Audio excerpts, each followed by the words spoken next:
Fuentes. How are you, sir? I'm good. How are you doing? Doing good, doing good. Thank you very much for doing this. Thank you for traveling to do this. I really appreciate it.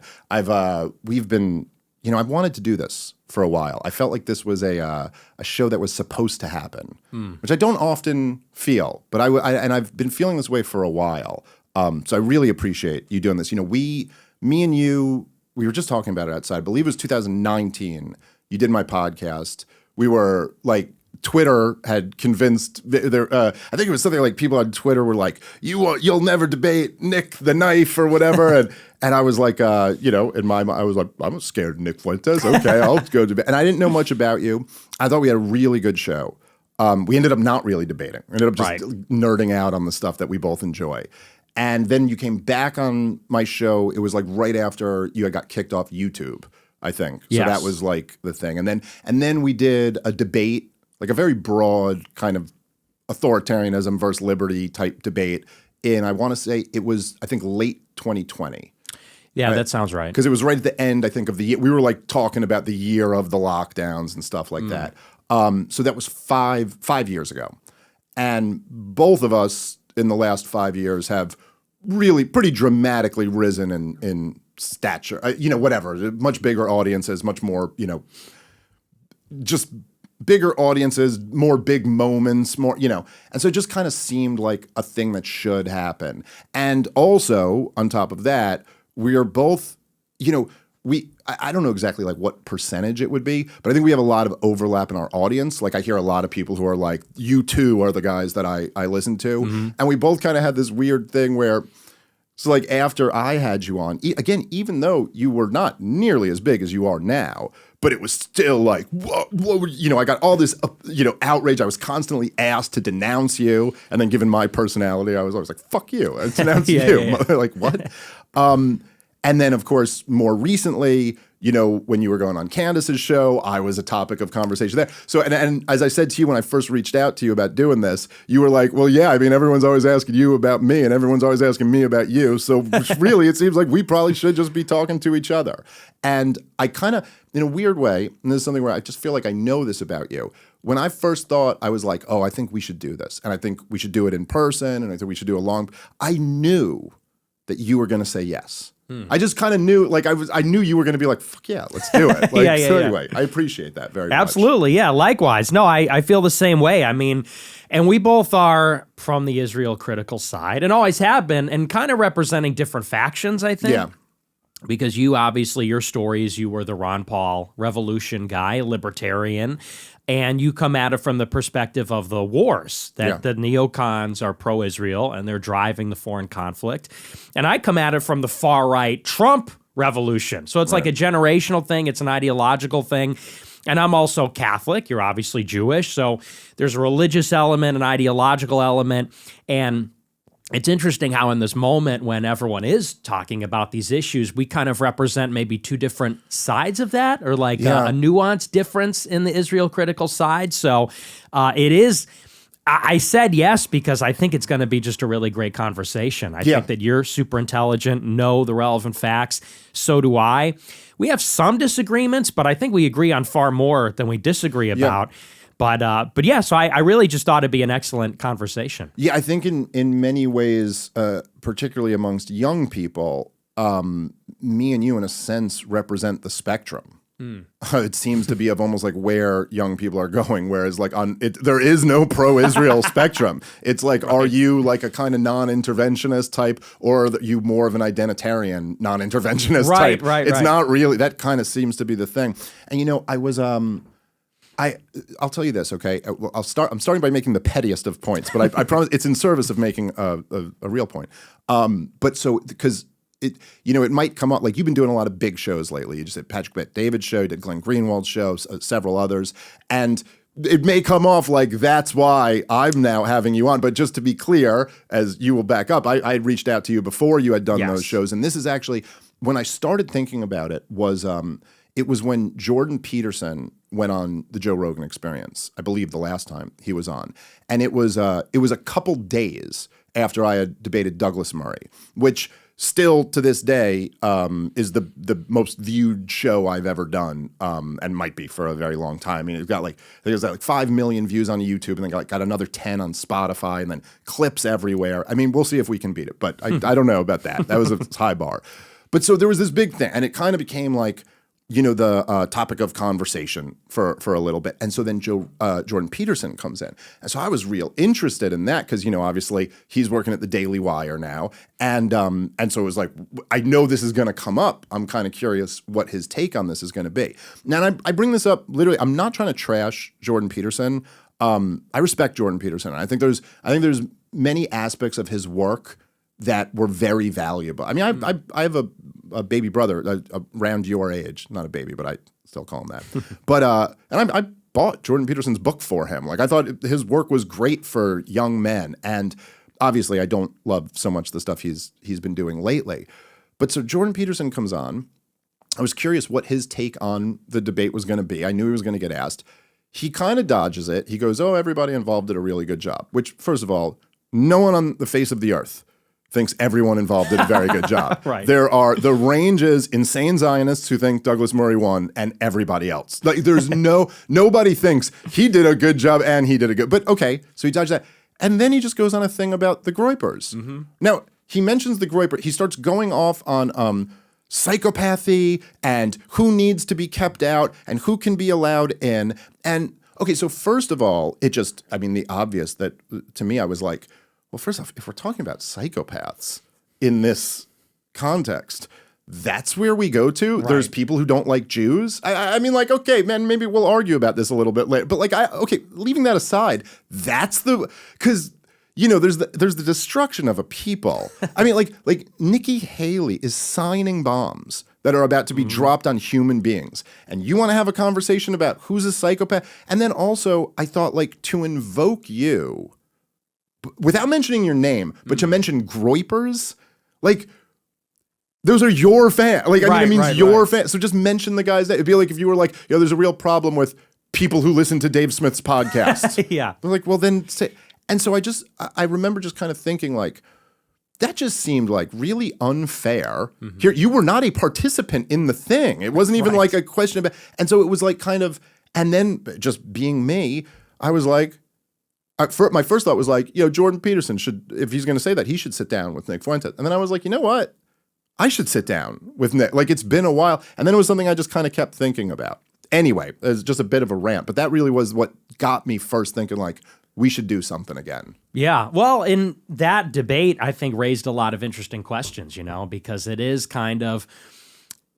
the thing of the moment, which is that there's been this explosion of inquiry and conversation about Israel, about the Jews, conspiracy surrounding that, the nature of it. The big question I always get asked on my show is like, what is it? What is this thing that's going on? And the reason that this is happening is because the taboo has gone away. There's a few things. There's simultaneously the censorship around the topic has dissipated, and then I think right after, the taboo went away, largely because of the war in Gaza. I think people were so outraged, it kind of blew the lid on that. And now that kind of is the central question of the role that these personalities play in mediating that. Because I think there's, at this point, a recognition by everybody on the whole planet. There's no denial anymore. Nobody can avoid it. Even Netanyahu's doing damage control with Shapiro. I think that was yesterday. That everybody is talking about this. Everyone's furious. Everyone does not have that conventional pro-Israel thing anymore. And now I feel like there are people like a Peterson or a Shapiro or even a Charlie Kirk, which I'm sure we'll get into, that are trying to they recognize that the reality has already changed. Yeah. But they are in denial in a sense, trying to negotiate like what that's going to look like, because they recognize the old consensus is gone, not coming back. People are not going to be pro-Israel like they were. The genie's not going back in the lamp, the proverbial lamp. But they also recognize that, is there a limiting principle to the conversation? Is there something outside the Overton window? And if you've lost all your credibility, how can you now step in and say, okay, we were lying before, but now go no further? Right. And I think it's an open question where it goes from here that everybody's asking. Yeah, I think that's right. And I think there's, with a lot of those guys, I think there was just a moment that and I didn't plan on the Douglas Murray thing being that. You know, I'm a libertarian, so I'm half autistic. Like I'm a daywalker, which is why I'm the best libertarian, but I'm half that. And so I just went, oh, dude, we're going to debate the war in Gaza and the war in Ukraine. This is great. Like, this is going to be a huge show. It'll be and I did not expect it to become a referendum on experts and the new media, partially just because it was such a bad strategy for Douglas. I mean, it was a way to avoid the debate that I think he thought he couldn't win. Right. But it wasn't. It was obviously not going to work out well. But one of the things that was kind of interesting in seeing all of these people, especially this kind of why Jordan Peterson coming in was interesting, because he is really, to a lot of people, like he's almost, especially with young people, who's the core group who Israel's losing. Well, this is a guy who really shaped a lot of young people's minds. And so if anybody was kind of positioned to be able to reel them back in, it might be him. And even that didn't kind of work. And I think something fundamental to it was that it was like with all these guys, with Sam Harris and Jordan Peterson and Ben Shapiro, your whole calling card was, we have these conversations. We don't shut voices out. You have to win the argument. We're against cancel culture. And then they're like, to watch them going on these tours of like, Rogan shouldn't have Daryl Cooper on anymore and all this. You're like, yeah, but come on, dude. Now, what are you? You just kind of, you exposed yourself for being exactly what you claim not to be. And that is something that people don't get over easily. Right. Well, and no one's really on their side on that, because Douglas Murray, when he said, well, have you been to Gaza and all these other types, the appeal to authority, it's like, in a way, this is just another chapter and kind of like a larger saga that goes back to COVID, Ukraine, Trump even, which is that, we're led to believe that these institutions they have the authority to tell us what's going on and what to think and what's acceptable. And we know that they lied about all that, lied about the facts, the opinions. They were probably not even in good faith. And now they want to come out and tell us, well, but like you said, we can't have that conversation, or Daryl Cooper's too far, or they're doing the same thing to him that they did to you, where they said, well, you're not a historian. And it's like, okay, well, neither is really anybody. Does anybody have the right to critically think, or to read books or to offer an opinion? Or are we literally just going to be told this is what you're allowed to think because, we're the experts? Well, it's also the other thing, dude, because I'm like, I got in this, well, I guess not. I mean, you were doing your thing, I think, at the time too. But for whatever reason, I got in like at not really in, but I was doing shows at Fox News for a while. There were like a few particular hosts who were really good to me and had me on. It was like Kennedy and she had a libertarian show there, so it made sense. And then Greg Gutfeld used to put me on. Tom Shalhoub used to put me on. So this is like back even in the day. And then I've done a bunch of their shows since. And it's like, one of the things that just bugs me about the whole conversation too is you're like, look, I'm not saying there's a lot of garbage online, so I'm not like defending, there's dumb political commentators online. But when you're talking about like the elite level, or like I'm just saying, objectively speaking, I used to do those panels. If you go back and look at any of the panels I was on, you're out there somewhere, it's just always me carving everybody up because they don't know anything. Right. Like it was, dude, me and you are, compared to the old guard, elite level. Like they maybe would occasionally get someone in there. Occasionally you'd have Pat Buchanan on a segment. You'd have someone who, like Ron Paul, or someone who really knew what they were talking about. But like every day on cable news. So the idea of being like, well, you're not an expert. Daryl Cooper's not an expert. Do you know what you're hearing on cable news? Do you know how much more Daryl Cooper knows than 99.99% of people talking about the topic? So there was something about that really bugged me.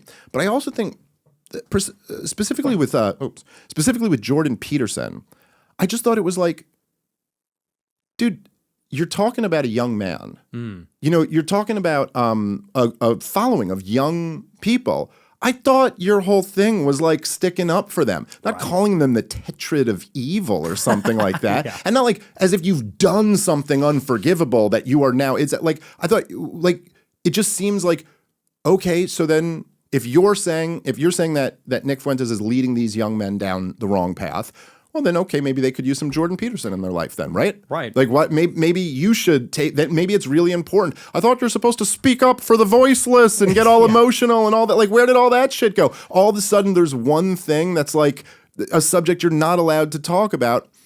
And I just think that's bullshit. Yeah, well, and Jordan, he even took it a step further. I don't know if you saw his tweets about me, but he called me a rat. He said, Nick Fuentes is a rat. And then he came back and amended it and said, no, wait, he's not a rat because rats are odious by their nature. He said, Nick chooses to be a rat. He's lower than rat. And it's like, and by the way, isn't his whole thing like about totalitarianism and like dehumanizing people? And I said to him, I really was more just like astounded, like you said, because he is different than the others. That's like, he's always been different. Shapiro's like an insane Zionist, like operative of Israel, whatever you want to say. But Peterson, like you said, he really was very influential for young men. And I know that because I was one of them at one point, and I had close friends that loved his Bible lecture series, his podcast, Maps of Meaning, which was his original book. Pulled a lot of young kids away from atheism. Major, and towards Christianity and towards conservatism and all of it. And you're right, his claim to fame was that he was supposed to be this like lodestar for the disaffected young men of the Trump generation. And who represents that more than me? I'm kind of like that archetypal guy leading those people. And I agree, if he's got some issue with me, first of all, why not just call me out? It's this weird like thing that the left does where they say, we don't want to platform him, we don't want to give him attention. But like you say, what then happened to that whole deal where it's like, it's a free marketplace, we have to just talk or else we'll fight, we have to, have this marketplace. So there's just layers of hypocrisy and no one's buying. Nobody's buying into that nonsense. And it's sad because I think he lost a lot of credibility by doing that. I completely agree. And I agree it's sad. And I think, and I'm not saying this again to pick on Jordan Peterson. It's just like, I think he's an important figure. It's an important topic. And, it does, and this kind of goes to the heart of, back in the, before we ever met, I mean, we just met in person for the first time, but before I ever had you on my show, I had talked to some of the alt-right guys. Like I had Christopher Cantwell on my show, I think a couple times, and I had Richard Spencer on, and I had like some of those guys. And people at the time, it was like it was a somewhat risky move. It was still in the world where you're like, I don't want to get my channel banned and stuff like that. At least at the moment, that feels a little bit safer. But one of the reasons why I liked talking to those guys, or one of the reasons why I did the shows with them, was that, well, first of all, I did kind of find the ideas interesting. And I'm interested in the ideas. That's why we do these things. That's why we do what we do. And there was also, I guess I've always thought there was, like from my perspective as like a libertarian, but a right-wing libertarian, I think. And at least comparatively speaking, I always thought that there was this weird, like I used to talk about this way back in the day when in like 2012, I was doing podcasts. No one was listening, but I was doing podcasts. And I used to talk about this. This is like totally in the it was before wokeism really became a thing. And then, of course, before the reaction to wokeism became a thing. But even back in like 2012, I used to always say that the president of the United States could like drop a bomb on a third world country on a wedding and like kill 70 people. And then the same day he could say the blacks instead of African Americans. And the latter would be a bigger scandal than the prior. And like there's something fundamentally wrong with that. Like that's a really sick thing about your society. Yeah. And there is this almost like, and I think has been for my entire lifetime, maybe before that probably, that there's almost this unspoken cultural value that clearly is a left-wing value that puts at the absolute top of the hierarchy of outrages bigotry. Like bigotry is supposed to be up here at the absolute. That's the worst thing in the world that you can be. When in fact, like that is just not my moral outlook on the world. Yeah, bigotry is something we all have in excess. I think it's bad, but there's much worse things than that. And one of the things that I always found very interesting was that the alt-right guys were really anti-war. And this also for you and the Groypers are very anti-war.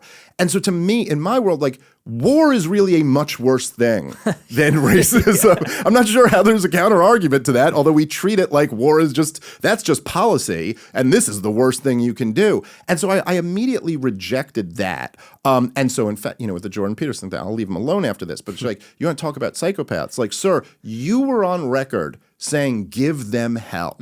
That was your response And, you know, for the guy who talks about hell all the time. Yeah, right. You know, there's, you don't think hell it really exists? It does. You haven't met enough. Yeah, go to Gaza. Hell does exist. You said give them hell, and that's exactly what they got. Like, so, you know, maybe examine yourself before you're saying, oh, but he said a thing about the Jews, so he's the dark tetrad.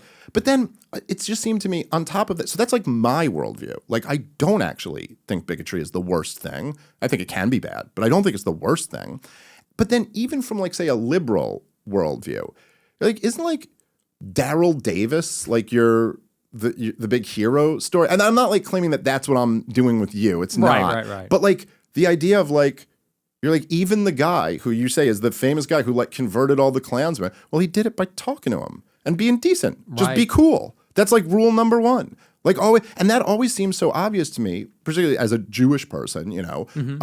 But I just like as a Jew, I would say that. But that you're just like, oh, there's these people who hate Jews. I was like, well, I should probably be cool, because it's kind of hard for people to hate someone who's cool to them. And it's just so weird to me that everybody else's opinion is like, no, this is the one thing that's unacceptable, bigotry. Anything, oh, the government just passed a law that says they can detain you without charges, whatever. But like, no one's being a bigot about it, right? They're doing it to whites and blacks equally. Like, okay.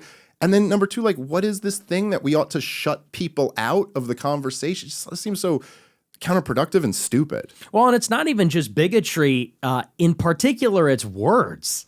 It's not like you even have to do a bigoted thing, like you beat up a black person for being black, or you discriminate actively. It's like, if you have said something that sounds racist, is racist, that is worse than murder, war, etc. And you know, that was kind of like a phenomenon this summer, because I was so outspoken against the war in Gaza, and the clips were going around on TikTok and Instagram, and a lot of liberals are saying, wait a second, even he is saying this is evil. This is a guy we're supposed to hate. You know, maybe the broken clock is right twice a day. And I was on my show reminding people like, yeah, maybe I'm racist. Maybe we disagree on issues of race, but I'm against murder. I'm against genocide. And like you said, is that not the actual moral paradigm? Is like killing, war, famine, you know, are these things not the real evils? And maybe bigotry is somewhere further away from that, and saying things that might be bigoted further even still from that. And we live in a society now where it seems like if you have ever uttered anything that's bad, it haunts you. Yeah. You know, it's like you look at my Wikipedia page, and it's like, he's a racist, sexist, homophobe, Islamophobe. In 2018, he said this. In 2020, he said that. And I go on shows, and in the news reports, they list like things I have said. It's like I do a talk show. Yeah. I talk 3 hours a day for a living for 10 years, and sometimes it sounds controversial or provocative or offensive, but doesn't that kind of go with the territory of freedom of conscience? If we can think, should we not be able to speak? And if we speak, can we not be wrong? Can we not be funny? Can we not be insensitive or bombastic? And I guess this gets to something about, because you think, well, society shouldn't be this way, but why is it this way? People are hanged by their words selectively. This is like, these are tools of reputational destruction. They don't like where you're pointed, so then they look for things that are going to hurt people's feelings and say, oh, well, you shouldn't listen to this guy because he said this, and I bet you don't like how that sounds, huh? Because when you look at, I brought this up on PBD, Ben Shapiro in the year 2000, I think, wrote an article about ethnic cleansing. It said transfer is not a dirty word. And he's arguing for literal ethnic cleansing. Now, I have never argued anything close to that. I've never made the argument that we should ethnically cleanse blacks from the United States. But if I did, I'd be hanged by that forever. Yeah. Is Shapiro. Why and why not? He is not reminded of that every time he goes around, not because he apologized for it 20 years later, but because he has all the correct opinions. He's 100%. Not a target. He's got backing. And so that kind of tells us that, and by the way, the same applies to all other kinds of scandals. If we want to have an open society, and that's ironic coming from me, but we do need libertarian Nick Fuentes. Yeah, sort of. It's like you do need some level of tolerance, actually, to inoculate yourself from using reputational destruction for political control, because that's what I've come to realize about it. Dude, you're 100% right. Dude, I used to used to talk about this all the time because, you know, as you mentioned, I was a big Ron Paul supporter when he was running for president. And when he was running for president, which is, looking back at it now in 2025 is so goddamn funny, but they'd always bring up the racist Ron Paul newsletters. The racist newsletters, which, by the way, if you look at that, it was so tame compared to like anything. Like, I mean, it was literally like, I think one of the things was they said, one guy in the newsletter said the LA riots only stopped because they needed their welfare check or something. Right. Which is like, anyway, but so you're just, and they would Ron Paul of all people to try to paint him as a hater of some sort, a dude who does not have like a hateful, is just like a Christian baby doctor who's been married to the same woman for 60 something years, like just and they would try to pull that up, and then you'd notice like, oh, okay, but like, you know, you look at the things Joe Biden has said in his day, look at things Hillary Clinton has said, look at all the, oh no, they don't ever get hit for that. In fact, the greatest libertarian theorist of all time, Murray Rothbard, in one of his most controversial articles, and we talked about this, I think, the first time we podcasted together, but he wrote this thing about David Duke, and he was making the point how they're like, well, why is it that they hate David Duke so much? And I go, oh, you say because he used to be in the Klan? And I go, well, Robert Byrd, the Lion of the Senate, like he used to be in the Klan. No one has a problem with that. And so you realize, yes, oh, this is, you make the rules so vague and so narrow that they apply to everyone, and then you choose who's going to get hit. And who always happens to get hit, very coincidentally, the people who don't support Israel and the permanent warfare state. Yep. Always. It's even like with the woke right term. You know, the definition they're working off of is you awoken to something. That makes you woke. And by the way, here's a list of all the woke right people, and they completely coincidentally happen to be all of the right wingers who don't support Israel and don't support the warfare state. Like, it's always what it is. And it's the one comment, and that's another. It's a real problem of the kind of the racist thing being what you ruin people over. Right. Because again, we're all a little bit racist. People just don't want to admit it. But that's one thing. Growing up in New York City, you learn when you're around different people. It's not racism isn't something that belongs to old white men. It's something that every group has, and actually minorities in this country are quite willing to be open about it. Yes. Which is something that is, you know, not discussed in like liberal academia, but like you go over to like your Asian friend's house and his dad will tell you exactly how black people are, how Latino people are, how white people are. Anyway, so, you know, even when I was talking to those alt-right guys back in the day, and part of the reason, and I never, you know, I did always find the conversations interesting. But although I didn't, I mean, I always thought like the ethno-state thing was just like a retarded non-starter of like a, you know, you're going to turn America into it. Like what? But I guess I want to say this the right way because I know people will judge me for saying this. But in some ways, I kind of thought that the alt-right and then in some ways the Groypers, in a way, they were the most honest expression of the Trump moment. Yeah. Because I think there's through years of, you know, kind of like political correctness, the post-war consensus, like all of these things, it's almost like the older generation was, there was an inability to just say it because it was perceived as racist in order to say it. So there's always code words. It's like we have too much illegal immigration. We have too much of the, you know, we need, and when really what the issue was about was that America was being transformed racially. I mean, that it was being transformed from a majority white country, which it's always been through its entire history, and that's being changed. And it just seemed to me that, like, it's pretty obvious that any, you know, if you, whatever, like the things the alt-right guys all used to say, if you went to Italy and said, hey, we have some demographic projections, this place is going to be 90% French in a few years. Isn't that wonderful? I think most of them would go, no, that's not wonderful because we want this to be Italy. And so, and you have this drastic change that was completely forced on the American. There was never a choice. There was never a referendum on like, should America become a majority minority country? And that referendum wouldn't have done too good in 1960, you know? Like if you had asked those people, or 65, whenever the bill was, if you had asked those people, it would have been, everybody, including all the black people, would have been like, no, we don't. You would have got 99% voting against it. This happened against the will of the Americans. And during that, it's not even like, they're like, hey, the people never asked for this, but we're transforming your society anyway. But we're going to be really cool about it. They didn't even throw that last one in there. They went, You didn't ask for this. It's happening anyway, and fuck you and everything you hold dear. And also, your son's a girl. Like it's like on every level. And I think that was guaranteed to create a pushback. And I think it's crazy to not engage with that. Yeah, absolutely. And I agree. That's how I interpreted the Trump revolution. When I was 18 and Trump won the election, and by we, I mean me and my followers at the time, or whoever I considered a fellow traveler, we viewed the Trump revolution as an implicit white identitarian movement. And that is what was loaded behind every slogan. Make America great again. Okay, when was America great? Was it great 15 years ago, or are you talking about like the 80s? And what was America like in the 80s? You know, it was a different color, was a different flavor.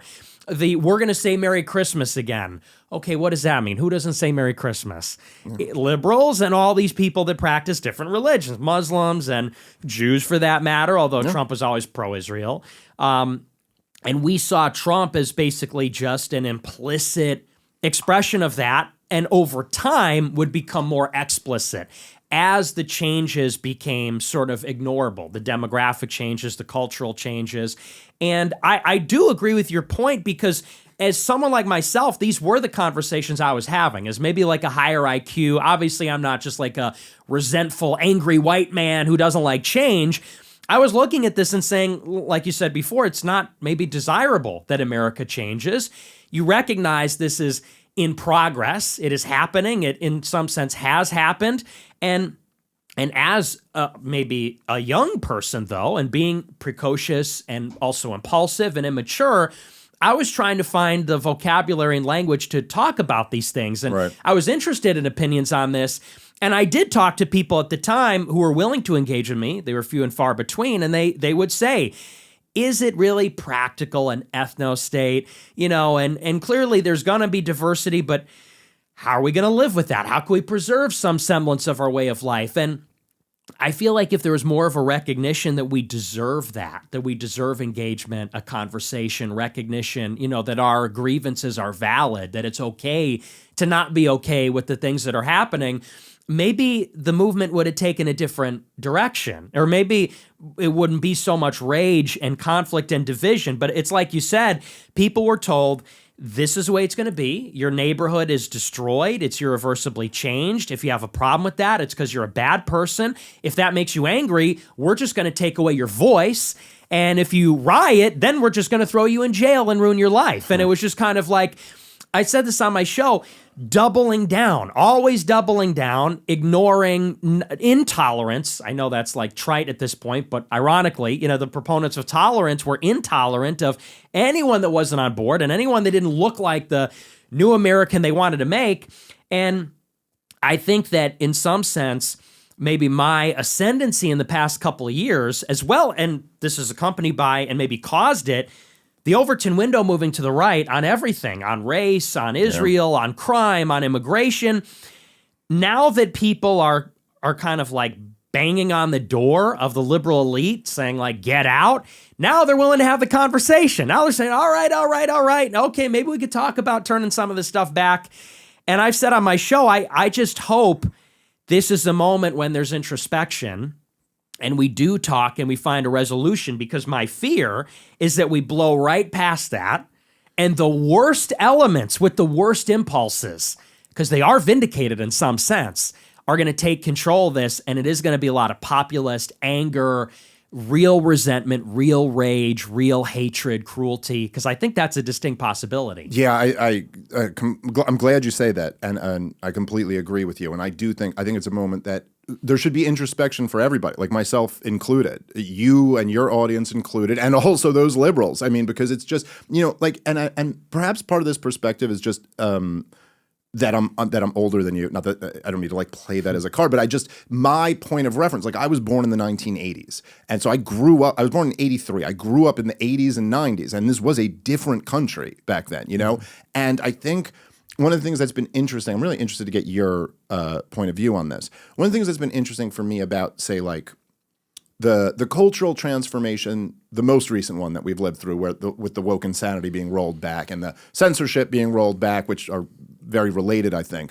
And I think there's certain things you could point to that were like big moments. Like I think the Bud Light and the Target campaigns were like a big moment. Like it was one of the first times that like big corporations got a black eye over this. And even if they gain that money back in their stock, it's like you lose billions of dollars.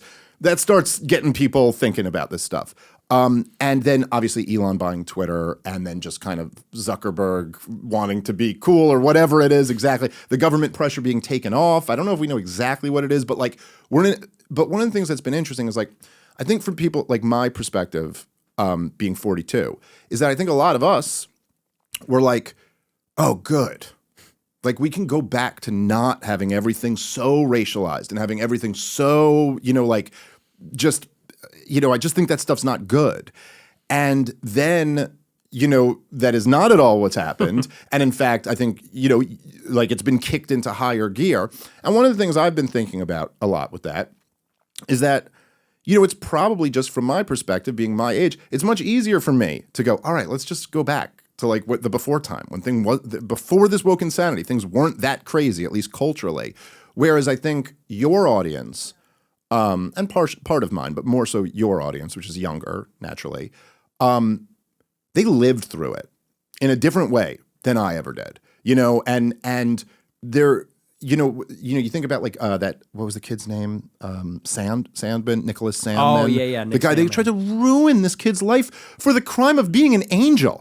I mean, dude, Nick, man, I am lucky that there wasn't social media or podcasting or any or like shit when I was a kid. But I remember saying on that shit, man, if me and my friends, when we were teenagers, if those black Israelites, because we were just little fucking hooligans from Brooklyn, like we were like, if they had come up and started talking all that shit to us, and the neighbor, you guys are colonizers, we would have immediately been like, that's right, bitch. Yeah, we took your shit, didn't we? Right. Oh yeah, you go, you raped our women. Oh, and you didn't do shit. Like we would have just immediately started talking shit back to them. It would have probably been a fight. This kid does nothing. Just a Catholic kid who's like in there for a ride. So he just smiles. He just stands there and smiles. And they tried to ruin his life over that.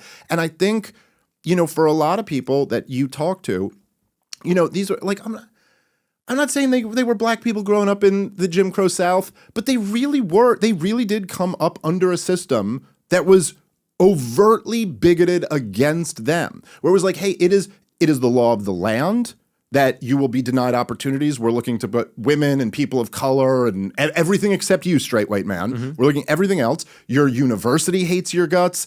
Hollywood hates your guts. The media, the political class. And it's a big ask after all of that when you get, the leg up to go, can you be cool now? And so I understand where that's a tough thing, to ask. At the same time, I do think, as you mentioned, we're not going to live in a white ethno state. The 1960, we can't go back to 1965 and undo the Immigration Act. And this is going to be a multiracial society of some sort. And we ought to think about like, okay, how do we move forward in a way that's conducive to peace and prosperity, which is kind of what we all on some level want. Yeah, it's a difficult question because I guess it comes down to multiracialism itself, because we do live in different America. There was...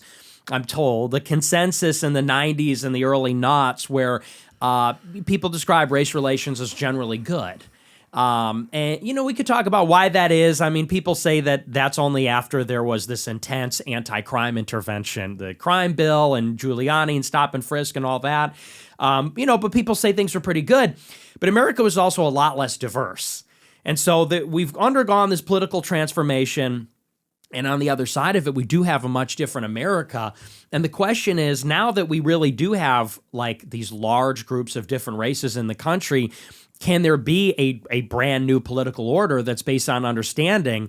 And it comes down to the question of that in itself. And to me, all these little things that they were talking about 20 years ago or 10 years ago, representation, microaggressions, opportunity, it's really about power. That's ultimately what it comes down to. It's about who will predominate, who will be preeminent. When you're talking about, for example, DEI, that's saying we want the spots at Harvard because you know who is scouting Harvard talent? The biggest corporations, law firms. And we want to be in the law firms. We want to be on the boards of the biggest companies because we want power. Right. And we want power to help ourselves. We want that for black people. We want that for Hispanics, for Asians. And so it does come down ultimately to power sharing. And power sharing and even wealth sharing, it comes down to the distribution or allocation of resources. It's contentious because whites are necessarily losing power. They used to have all of it, and now they're sharing it. Now they're going to have half of it or a quarter of it. And what's more is if another group has power over you, there's like an inherent suspicion because it's like, well, this guy's not really looking out for me because he doesn't look like me and he didn't come from where I came from and he's not like me. And the problem with this is after there's so much conflict, the non-whites don't trust whites. And the whites are rightly skeptical of the non-whites because the non-whites seem to have license to hate whites. Non-whites have like inherent distrust, basically like a veiled hatred and resentment, and they feel completely able to express that. And so the fundamental question is, how now do the races share power in a way that isn't contentious? How do we find an understanding? And I don't know if that's even possible because the concern from the alt-right was always, in particular in a democracy, in an open society, when politics gets racialized, it basically just becomes like a race war. Yeah. It turns into like a soft form of a racial war.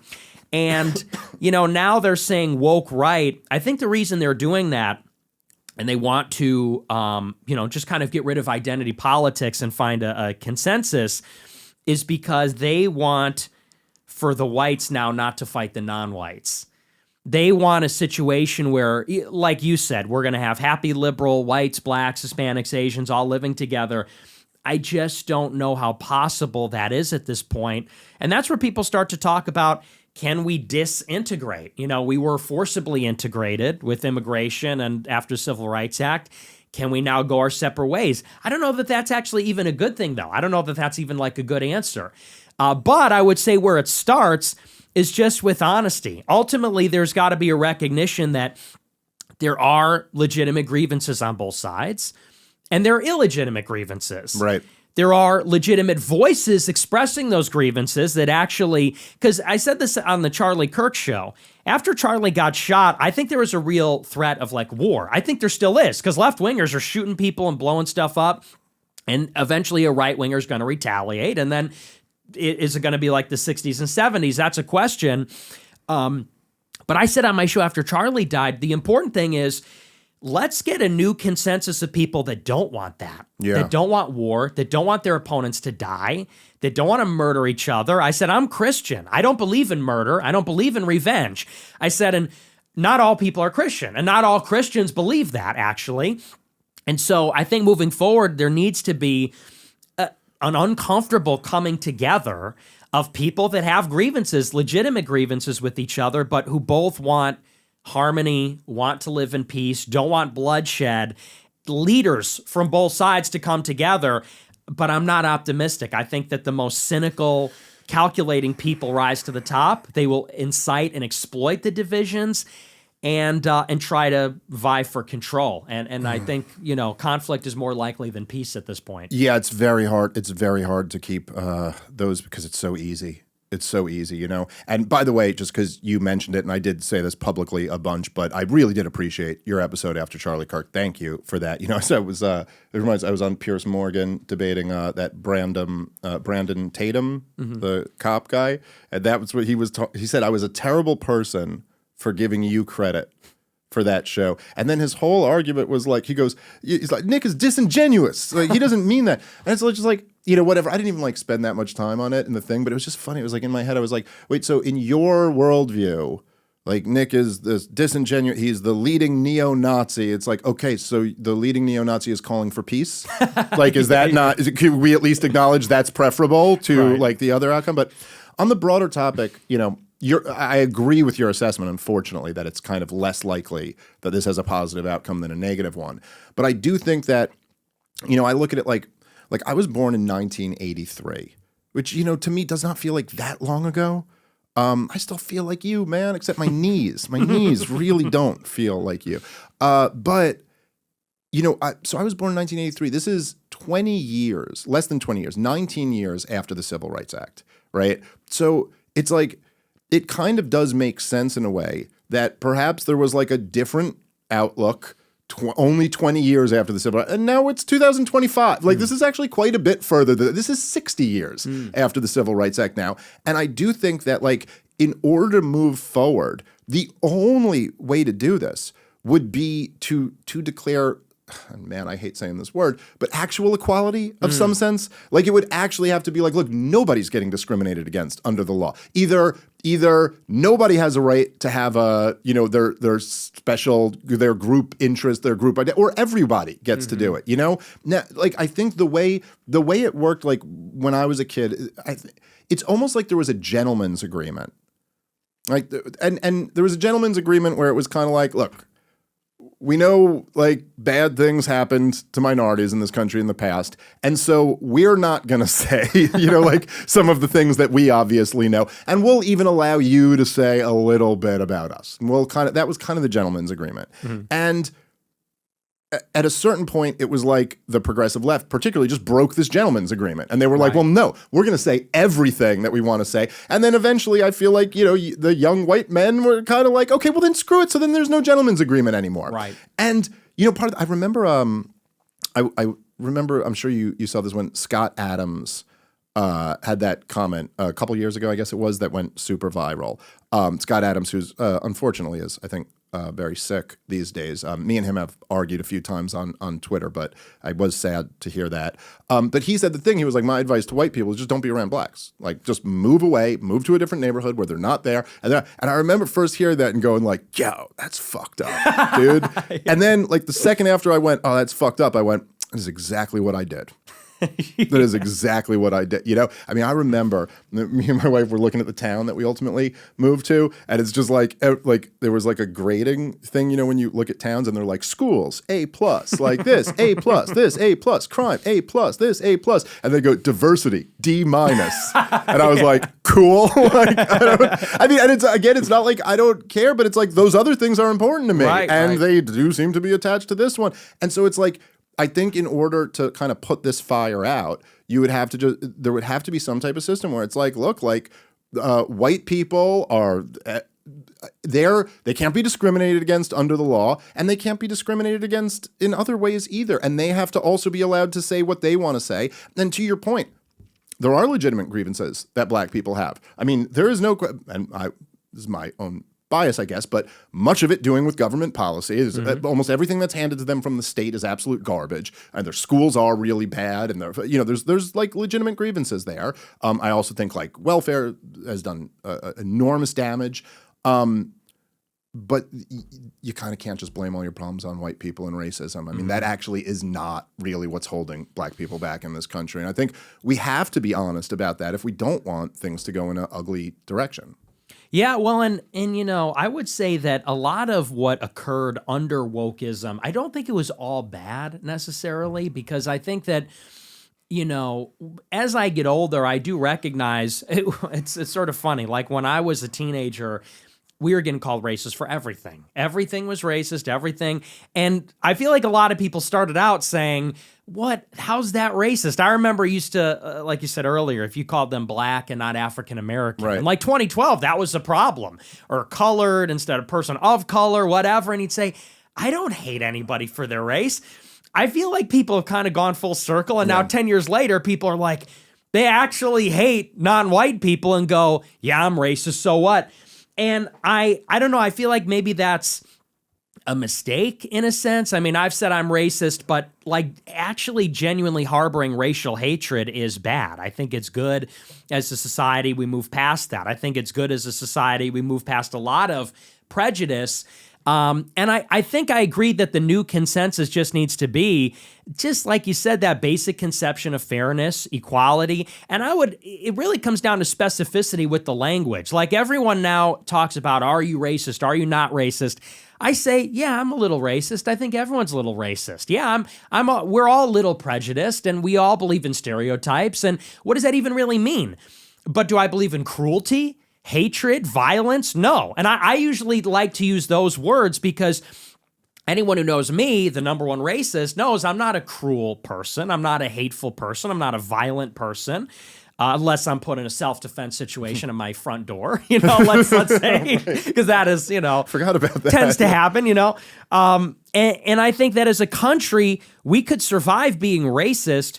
We can't survive like ontologically hating each other and not wanting the best for each other and wanting to kill and destroy each other. And that's why I think it's really important. It's like I said after that show, like we are going to need to fight. I do believe there is going to need to be like an intense political battle, and people are going to need to choose what side they're going to be on. And what side I'm not on is the side where someone gets shot in the neck and you celebrate, or someone gets stabbed in the neck with a knife and you make excuses for it, or even in Gaza, people are being blown to smithereens and you say, give them hell, they deserve it, whatever. It's like we need to find a way where, and I'm Christian, of course, but we need to take most of the right and some of the left even against the kind of nihilistic element on the far left, because I really believe they are the problem. I think they are driving a lot of the issues here. Yeah, well, I think there's a lot of truth to that, and I do agree with you that there was something, it was one of those examples that really pushes you up to the limit of like speech versus inciting violence. But like, there is something like dude, there was just a major political assassination. This is a dangerous moment for this country. And you're just making a video about how great it was. And I 100% agreed with your take. I think it was on Greenwald or Patrick Bet David, one of those two shows, where you were just like, yeah, they should get fired from their job. And like, yeah, I mean, I'm sorry. There is a level, and yes, you do have to work out your own hierarchy of moral outrages or whatever. But again, it's sometimes these things are somewhat arbitrary. I shouldn't even say, or I guess exactly where you draw the line feels kind of arbitrary, in the same way, like we all know, like, okay, a 6-year-old can't drive a car, but a 25-year-old has to be able to, like, I don't know, there's somewhere you got to draw the line. And like, if a woman is getting fired for posting all lives matter, that's insane. But like, if you're getting fired for, it's like, I don't know. I had a friend of mine, a buddy of mine, who made he got fired from his job because he made a video singing Kanye West's Heil Hitler song, and it was like, well, yeah, dude, like, I don't know, like, a lot of employers are gonna look at that and be like, yeah, dude, I can't have people doing that, and that's not nearly as bad as celebrating someone who just got murdered. By the way, I know you're friends with Kanye. Gotta say, dude, Kanye's album College Dropout spoke to my soul. It was the year I dropped out of college. He made this album, College Dropout. And I always loved, there's this one really beautiful song on there called Family Business. And I heard it earlier today. And man, it hits different after Cousins. The whole story is about his cousin. And I always thought it was such a nice song. But after Cousins, you're like, man, this one has a whole different tone to it. Anyway. All right, guys, let's take a moment and thank our sponsor for today's show, which is Crowd Health, a company I've been telling you guys about for many years. I love what they're doing. They're really creating an alternative to the broken health insurance system. And now they have the Black Swan membership. It's the healthcare alternative for people who want autonomy over their care, their costs, and their lifestyle. They just need a little help with the Black Swan events that happen in life. So now for just $95 a month, you get access to a team of health bill negotiators, low-cost prescription and lab testing tools, and a database of low-cost, high-quality doctors vetted by Crowd Health. You stay in control without insurance and their networks dictating your care. And what if something major happens? You pay the first $15,000, and then the Crowd steps in to help fund the rest. It feels like the options that we used to have before Obamacare came in and messed everything up. And now, if you use the promo code POTP, it's only $80 for the first 3 months. Go check them out at joincrowdhealth.com. And remember, for that deal, $80 a month for the first 3 months, you got to use the promo code POTP. Crowd Health is not insurance. Opt out. Take your power back. This is how we win.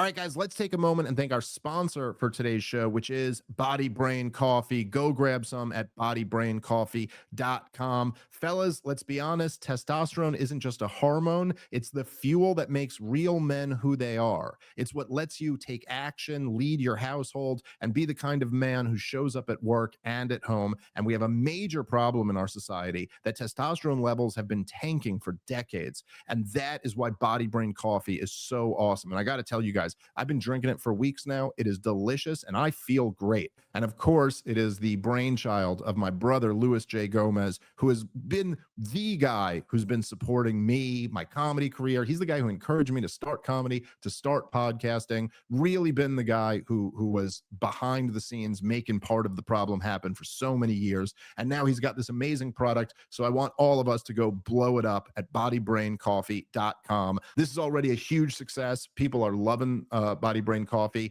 but now the part of the problem children, we're really going to blow it up, and we're going to make sure that Louis knows that he owes all of his success to us by going to bodybraincoffee.com and using the promo code DAVE20. Also, that will get you 20% off your order. Step up, fuel your mind, fuel your body, lead from the front. bodybraincoffee.com, promo code DAVE20 for 20% off. All right, let's get back into the show. So I want to this is something else because I texted you. I wanted to talk about this. And so I wanted to kind of, because this was another thing that I heard you bring up recently. And it's one that particularly frustrates me. And whenever something particularly frustrates me, I'm always like, okay, what? Yeah. And then I got to figure out why exactly. I remember one time back in the day, Glenn Greenwald, this was when he broke the Snowden story. And he went on Lawrence O'Donnell's show. And Lawrence O'Donnell said to him, he was like, Glenn, I've read all your reporting, and honestly, like, I just don't care. Like, I got nothing to hide. Like, I don't care if the government wants to look through my phone. I got nothing to hide. I remember Glenn was talking about it, and he was like, there was something about it that just made me so angry, and I kind of couldn't figure out what it was. And then it dawned on me that it was like, well, yeah, obviously you have nothing to fear, Lawrence O'Donnell. It's only the journalists who do real journalism who have anything to worry about, you know? And there's this dynamic that I see building up on the right, and I will. And again, these are not people who I have anything personally against, but like Matt Walsh, Tim Pool. Tim's been very good to me. I consider him a friend. But they've all kind of taken this line of like, I don't care. Right. I don't care what's going on with Israel. Like, why are you guys so obsessed? Why are you so? And there's something so particularly enraging about it. And I think part of it is because I really genuinely believe, like, guys like me and you are like, we'd love to not talk about this. Right. That's kind of our whole argument. Yes. Our whole argument is that this shouldn't be a thing we even have to talk about. But saying, why are you obsessed with it? It's like in 2006, I'm sitting here and I go, look, I'm a non-interventionist, but why is everyone talking about Iraq? Like, why do you have to? Well, because that's where we're intervening. So, like, how can you sit here and be like, I'm a non-interventionist? Like you're taking the correct policy position from my perspective, so I at least give you credit for that. But the thing is, we are intervening. We are currently being interventionists. And also, like, if your whole thing is like, I want to focus on America, I don't want to go fight other wars. Well, who's pulling us into wars? Right. It ain't Lebanon, you know what I mean? Like, so like what, it just seems like cowardice to me. Like, and it does seem like that message is resonating with like some people, as I just think it's profoundly unfair. Like the whole point of all of this is that it is an American destruction of Gaza. This isn't Israel doing it. Netanyahu goes around and brags about what Israel can do. Israel can't do shit. Israel can only do things because they have the full backing of the United States of America. So like, sorry, if you're in the world of talking about these things, you don't get to pass on this one. Like, you got to have an opinion. Yeah, I saw that too, and it's become very popular over the past year and a half. I see a lot of the young men, they watch Matt Walsh, they watch this other stuff, and they say, well, yeah, I just don't really care about Israel that much. I care about America. And I saw Matt Walsh say that on Tucker. He said, and you could tell that it is like a rhetorical innovation, because let's be honest, this is an issue that people like Matt Walsh don't want to talk about because he works for Ben Shapiro and he knows, like Candice Owens, if you drift too far on that subject, you lose your job. And he likes having a job. So you get it. Now, this is an extremely contentious issue also, and it's very topical. It's in the news, and he knows the question's coming. Are you pro-Israel? Are you anti-Israel? There's people who feel very strongly about it. And you could tell this is like a rhetorical device. It's a cop-out where you can say, I'm not pro-Israel, but I'm not anti-Israel. I just don't care. And that really pissed me off because it seems like you're feigning ignorance. You're either lying or you're really ignorant. And the reason why is because, be that as it may, that you don't care about Israel, we happen to be supporting their war, and it's actually hurting us. And there's other things too. Obviously, it's a big subject. There's a lot of this stuff going on. And so people say, well, let them kill each other. If you've been paying attention, one side's doing a lot more killing. Yeah. We're paying for it. We are, on the hook for all of it. And, so when they say, well, all that stuff, we don't care about it, whatever, be that as it may, it is going on. And until it stops or changes, we can't stop talking about it. It's like you said, we don't want to be obsessed with it, but if you talk about it, you get canceled. We have to talk about getting canceled. We have to talk about the thing in itself. And when that changes, similar on the same vein, people like Matt Walsh say, well, we should just end all foreign aid. It's like, okay, but they get like all of it. And it's not ending anytime soon. So you could sit there with your arms folded and say, well, I think we should end the foreign aid, but like it's not really a big issue.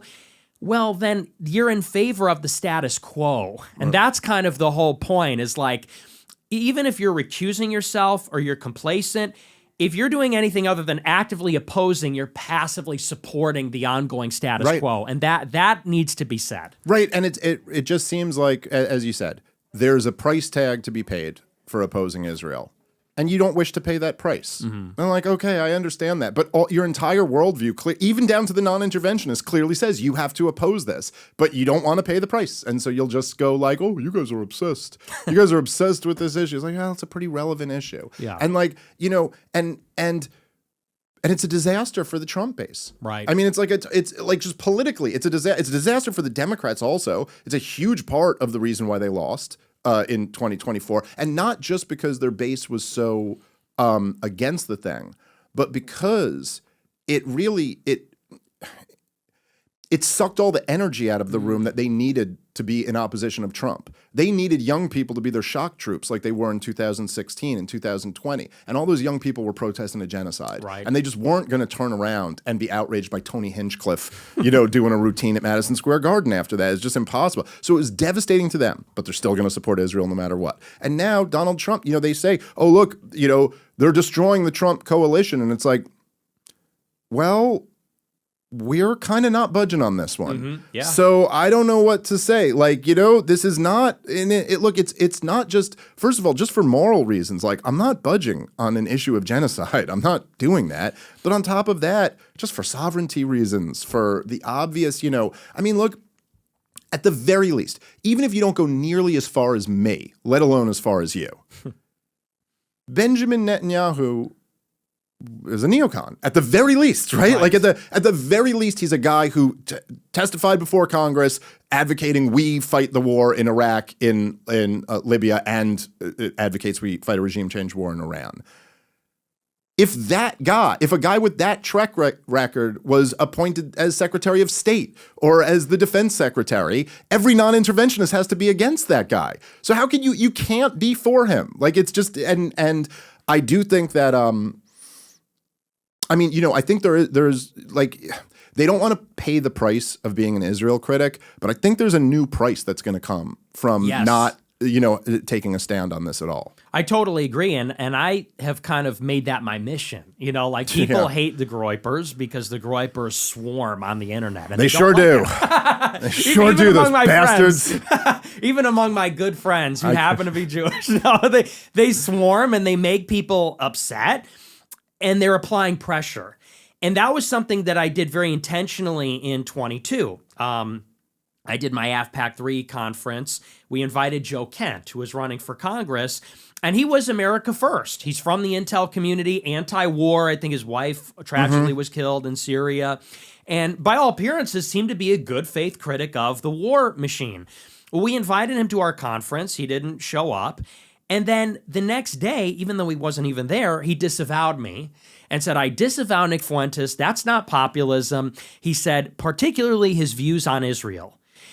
And I said, see, that's the problem because, and this is going on to this day, whether it's Kent, Trump, Biden, Charlie Kirk, if you go against Israel, they make you pay a heavy price. You know, AIPAC is coming in with the berserkers, the ADL's coming in, like, you're going to pay. So what do? Hey, I got to get them off my back. I got to disavow you. I have to sign the letter. It's easier. It's the path of least resistance. I said, we have to create an opposing force and push in the other direction.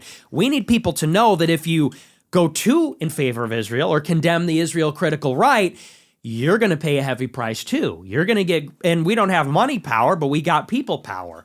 You're going to have somebody in your district asking you about Israel at every stop. You're going to have stickers put up. We're going to make a website. We're going to do this. He lost by 2,000 votes. He lost by like less than 1%. Biggest upset in the midterms. Now, maybe that was us. Maybe it wasn't, but you can't know for sure. Now, looking back, would he have made the same remark? Maybe not, because he says it wasn't worth it. And I'm a big believer in, we got to get serious. And this was the idea behind Groyper War II. This was the idea behind the, what do they call them in Michigan in the Democratic primary? They voted like no preference. Yeah. We need to make it visible and known, like, yeah, AIPAC has the money. We have the votes. And like you said, we can't budge on that. Okay, so here's where I would slightly disagree with you. Although I get your point. I certainly get the point about like making there has to be a price tag also for this. But to be completely fair here, you also have painted yourself into this position where you've and look, I'm not like being judgment. First of all, as I said, this is something I think just as a society we're going to have to figure out going forward. Now that everybody's online all the time, people can't be ruined over what they said in their fucking 20s. It's just too crazy. It's too crazy. Everybody says, like, whatever. Anyone interesting has said crazy shit in their fucking 20s. That being said, it's not disavowing you. It's not just the anti-Israel shit. There's also all the Nazi shit on top of it. And I don't mean like you're a Nazi. I mean, okay, a lot of it might be sarcasm. A lot of it is that you kind of are the best at channeling, like, the energy of like talking shit on an Xbox controller. So like when I was a kid, we didn't have those, you know, you didn't talk on video games, but we talked shit like that. Like I know that energy and I'm fond of it, but I could see where like anybody who's got to get anywhere in politics is like, listen, I have to, like, I can't take all that baggage. So in other words, there is a difference between, say, disavowing just the anti-Israel position and disavowing like all the extra shit on top of that. Right. Does that make sense? Yeah, and I get what you mean, but in that particular case, he went out of his way. Like he wasn't even associated with me. You know, we did happen to be talking privately, but it wasn't known. And my point is that it's this idea that disavowing is cheap. It's the path of least resistance. And maybe that might be a bad example. This is a little contentious. You're right. But to signal allegiance to Israel, it's easier to signal my allegiance because he said in particular, I disavow Nick Fuentes and his views on Israel. If he said he's too extreme, he's a Hitler lover, that would have been one thing. Because like you said, no politician can be forced to accept baggage like that, trying to win in a purple district. Right. But said his views on Israel, an alarm bell went up and I said, no, this won't do. Because, and in particular, the Matt Walsh faction, I'm sure he's a good guy. I don't hate him as a guy. He's Catholic. He's white. He's very conservative. I'm sure he's a nice guy. But he represents a faction of like quietists, where they're going to go with the Israel-controlled right to get where they need to go. And I think that's part, you know, name of the show, it's part of the problem. That's a big part of the problem. There needs to be a faction, sadly, that is dedicated to strictly, explicitly America first. Because like you said, I mean, what even motivated me is that tension where Trump said, no, the new doctrine's America first, not small government conservatism, it's this. And I said, yeah, but there's one glaring exception to that, it seems. And they're trying to tell us, well, forget about it. Except that's the most important exception. That's the exception that proves the rule. So that's why I'm very insistent and militant on the right wing that people kind of make it known where they stand, because it's a betrayal. Well, I do as well. I agree with that. I mean, I think that there's got to be some type of pressure, because otherwise it's all going in the other direction, you know? And I agree with you. And I try my best. There's like, even when I said with Jordan Peterson, like, I think Matt Walsh is, as silly as it is, I thought the what is a woman thing was really important. You know, it was like, it did a lot of good for the culture.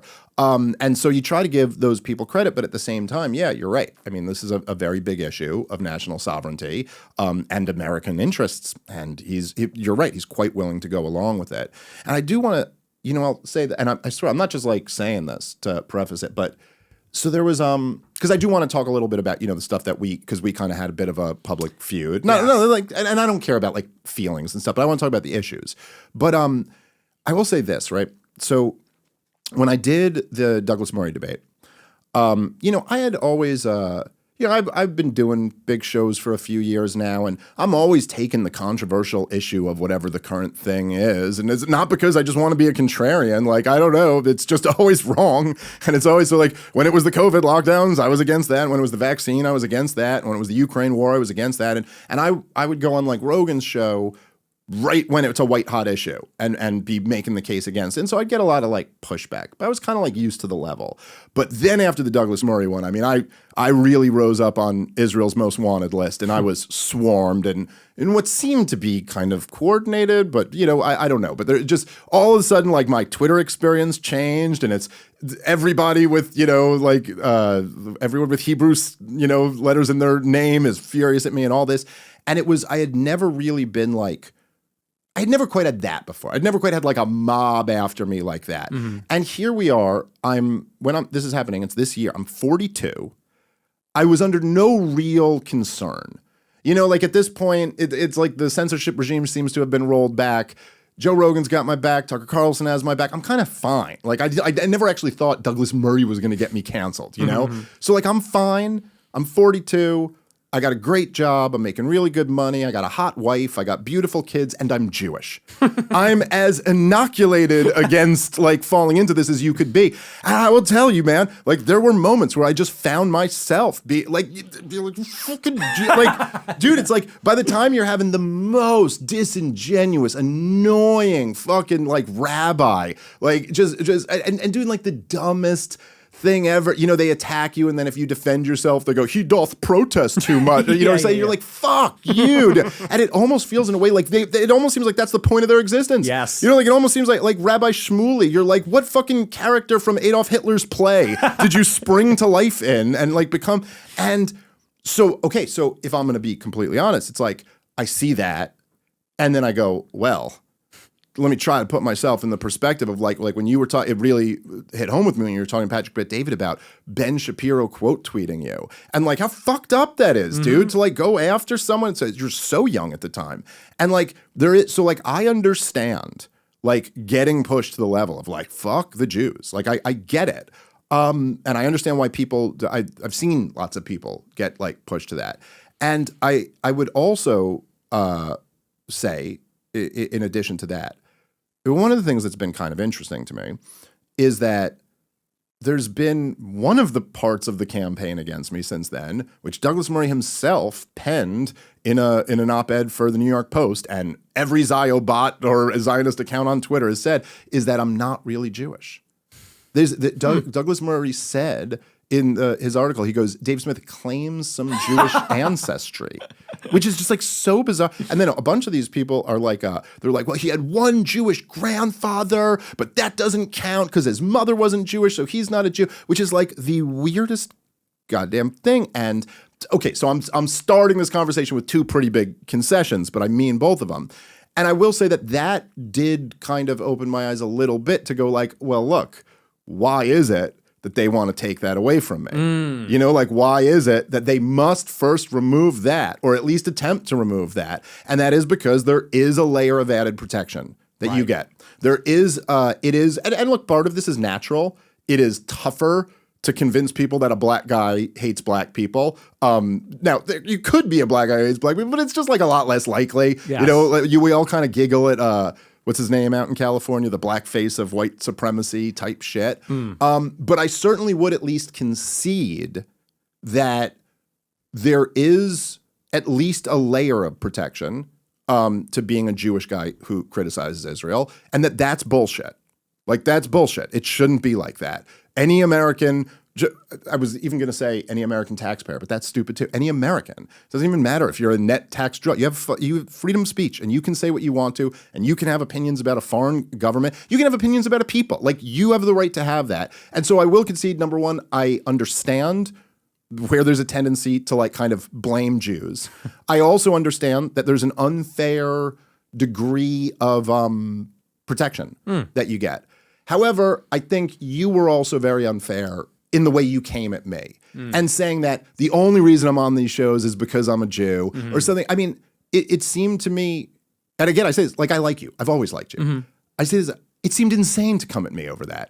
Is it like your issue you said on Candice was that I didn't deny the Holocaust or something, or that I wasn't willing to question World War II, which I've been pretty famous for defending the biggest questioner of World War II. I think 40% of my interviews are just asking me about Darryl Cooper. And so I guess that I just wonder, like, what was it that you were trying to, like, what was the beef? What was the disagreement? Well, the beef started, and it was about a year ago, so I don't remember it exactly. But the beef started that, of course, the thing that is happening is that everybody's now permitted to talk about Israel and the Jews.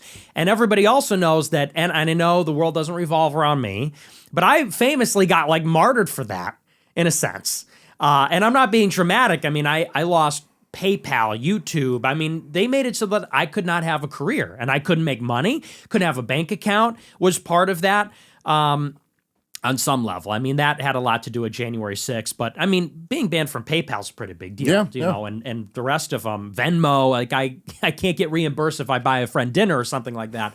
And got blacklisted from all the circles, CPAC, all the shows, Republican Party, whatever.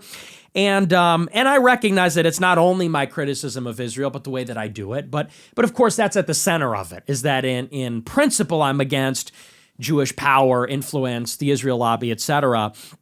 And I guess the biggest anxiety or insecurity about this, which I've talked about on my show, and we talked about a little bit earlier too, is this idea that now they're going to step in to kind of mediate this conversation. And in other words, they're going to try and draw a big red line that keeps me on the other side of it. And not just me, I would describe it, I'll give you a concession because I think you're being fair and you're being honest and I'm being honest. There's a big insecurity.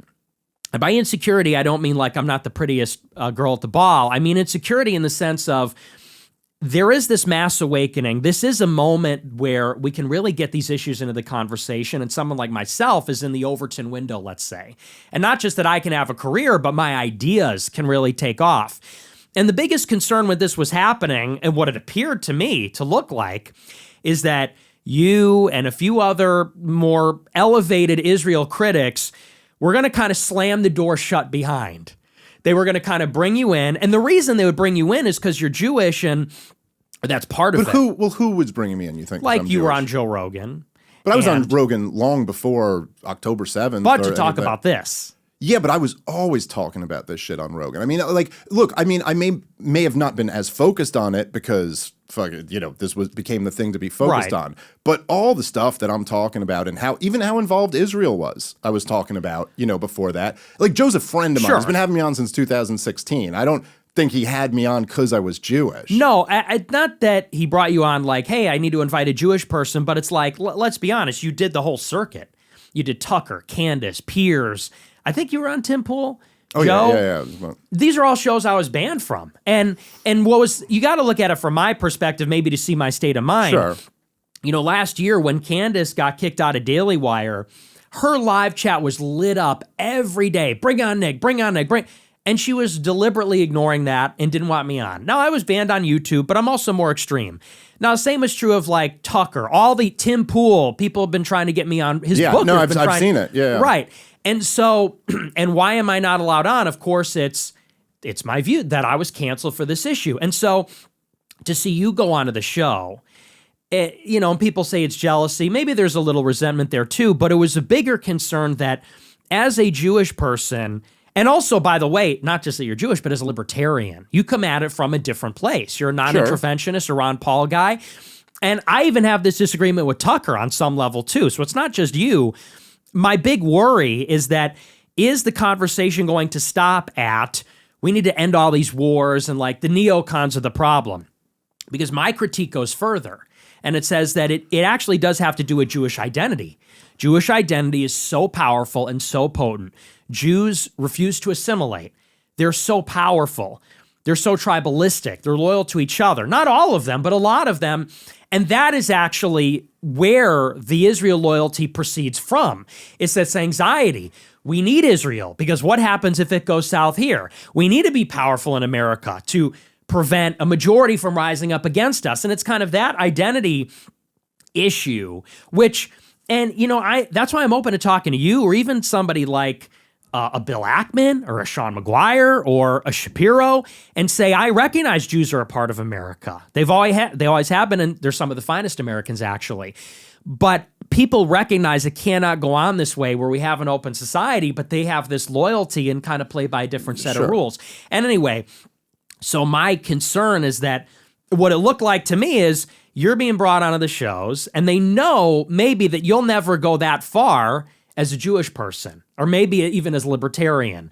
And a big red line was being drawn and saying, but you are still an anti-Semite. You are still banned on YouTube. You are banned on the shows. Fuck you. You're all the way over here.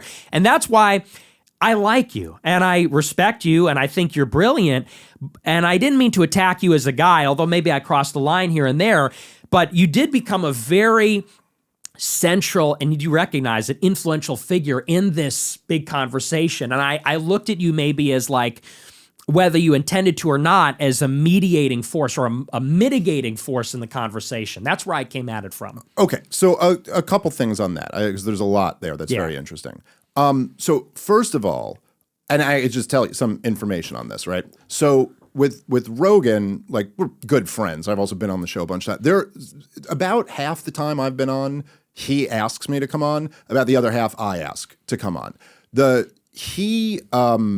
asked to come on the first time to talk about Israel. The last time I'd been on, it was all about Ukraine and all about, like whatever else the story of the day was. Mm-hmm. And he had a couple pro-Israel guys on, and I was just like, hey, Joe, can I come on and like break this shit down? Because I like know a lot about this. So I think it'll be an interesting fact. And he had me, and then, so it's just, with Rogan, it's just not true that there was any, with Tucker, me and Tucker became friends from, he reached out to me, got my number from Greg Gutfeld, I believe.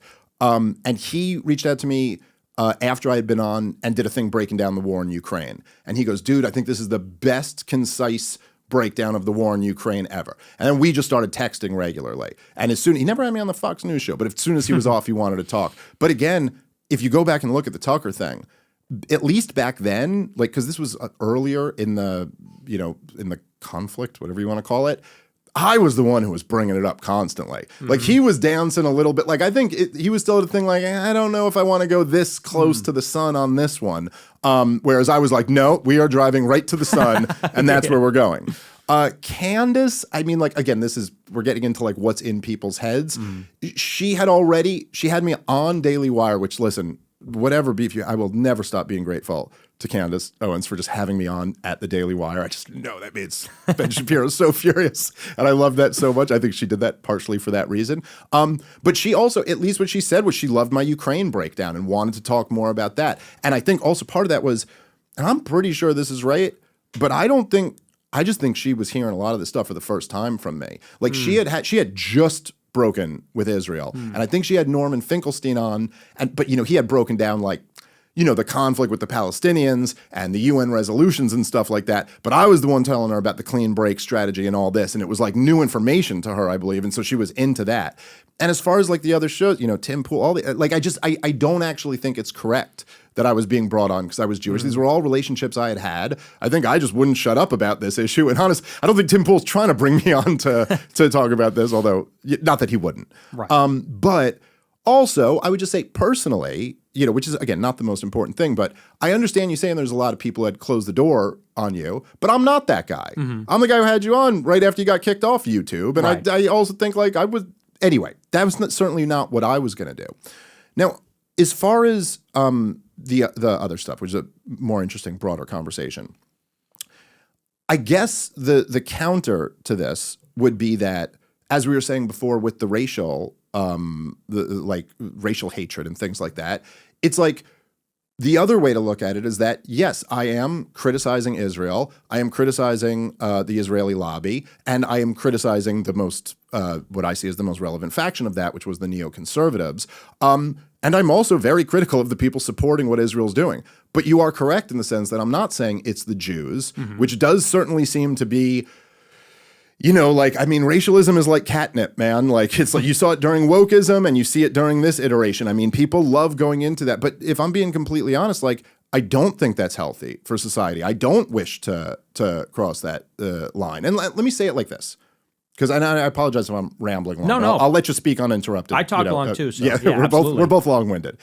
But so, all right. So Alex Jones, mutual friend of ours, you might be more friendly with him. I did a show once. He was very good to me, which I appreciated.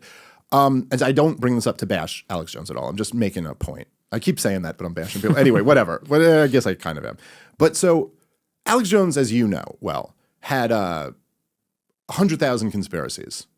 I mean, so many of them didn't come true. You know, he gets a lot of credit for it, and some of them did. So to his credit, like some of them did. But I mean, he had theories that were like he was telling people that they were going to depopulate the earth for a while. He said it was all about one world government. He said it was all about I mean, like even as far as him pointing at like, which he would constantly point at the Council on Foreign Relations and the Trilateral Commission, and you were like, that's not even where the action is anymore, dude. Like he totally missed the clean break and was was over here chasing all this other stuff that had nothing. And like whatever, you know, people get things wrong. It's fine. Now, they used Sandy Hook as the excuse to silence him, right? It was years after the Sandy Hook thing. He had a million conspiracies. But why did they use that one?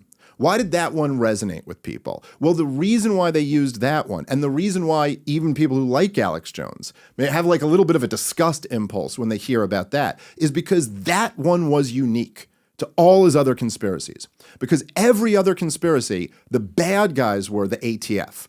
The bad guys were the feds. The bad guys were, you know, like if you blame the ATF for something and you turn out to be wrong, like whatever, they deserve it anyway. It doesn't really matter, right? Right. But in this case, the target was people. It was just regular people, and regular people who had just lost their little children. It's like, geez, you can't miss on that one. And so I do think one of the things that concerns me with what you're doing, and I guess concerns me with the fact that I think you're winning in a lot of ways.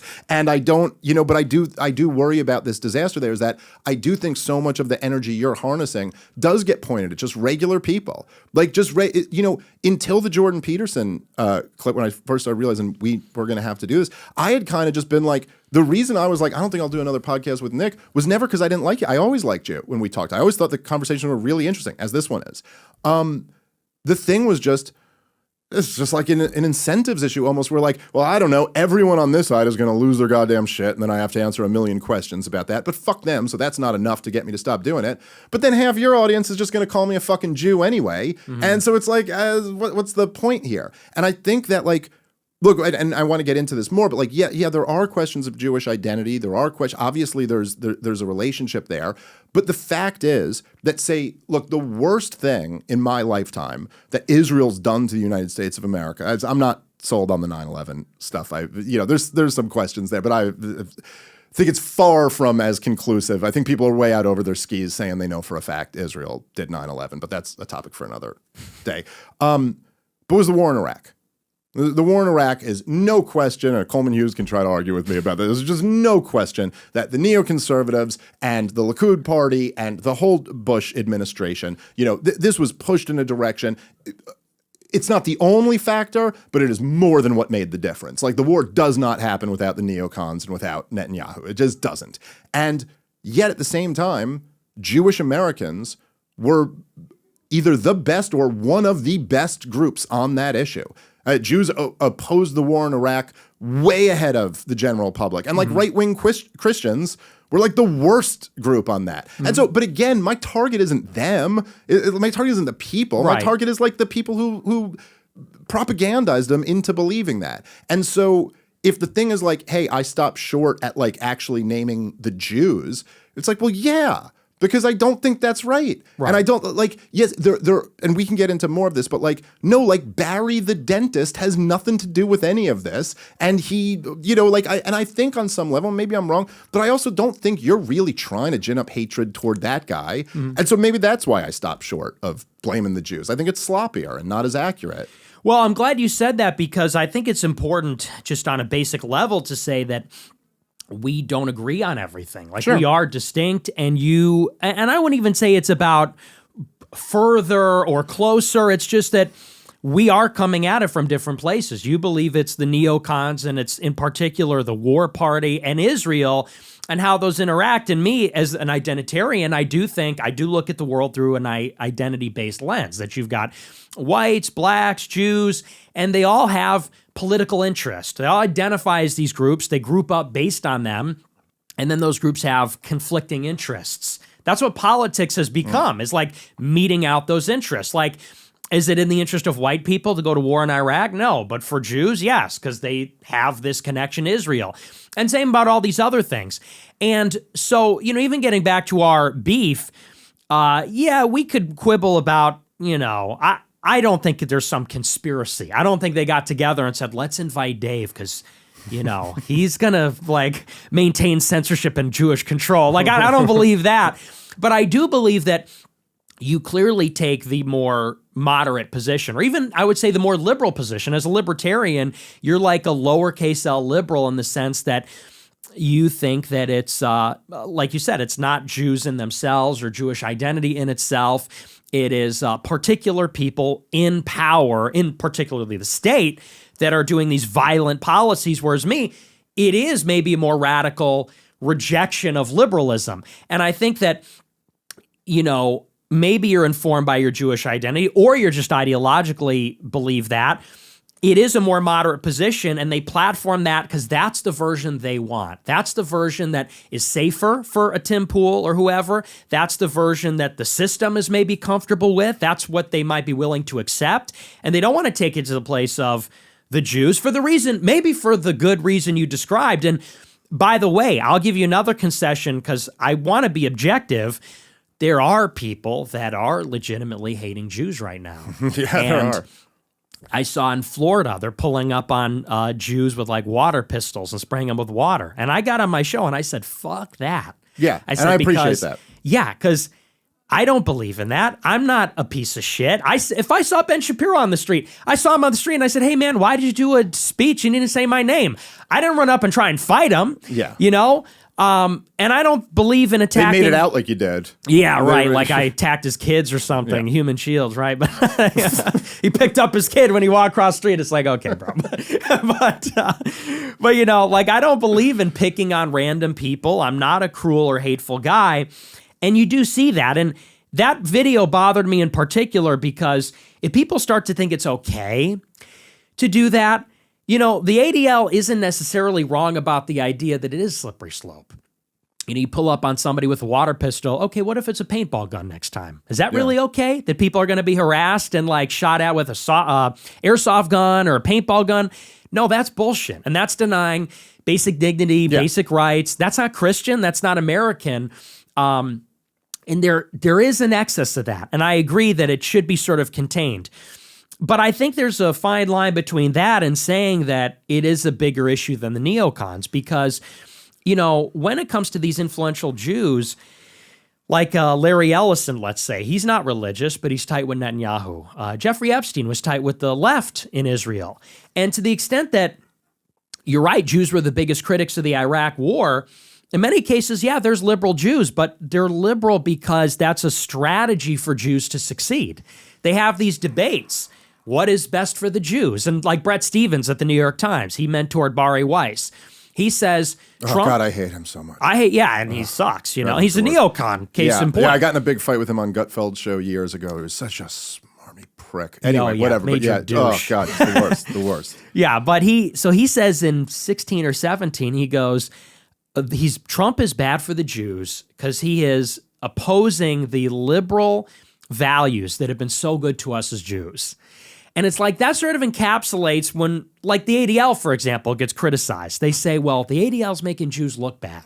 Or they're going after people like Shapiro and protecting people like Ilhan Omar. In other words, they're attacking Jewish Zionists, but they're not hard enough on the progressive left. And what I see there is still a distilled Jewish self-interest, which is okay because we're all people and we're all advocating for the most for ourselves. But in America, we just need to do a better job of managing that. And I think that the Jewish community's out of control. Yeah. Is basically it. Well, I would say, so in kind of like in a similar sense to because me and you both, we've both been accused of getting the call over the last few weeks, which turns out was just us calling each other and being like, I don't think there's any evidence that Israel did it. But like, so when you come out on your show and you go, look, guys, I'm not seeing any evidence that Israel was behind the assassination of Charlie Kirk.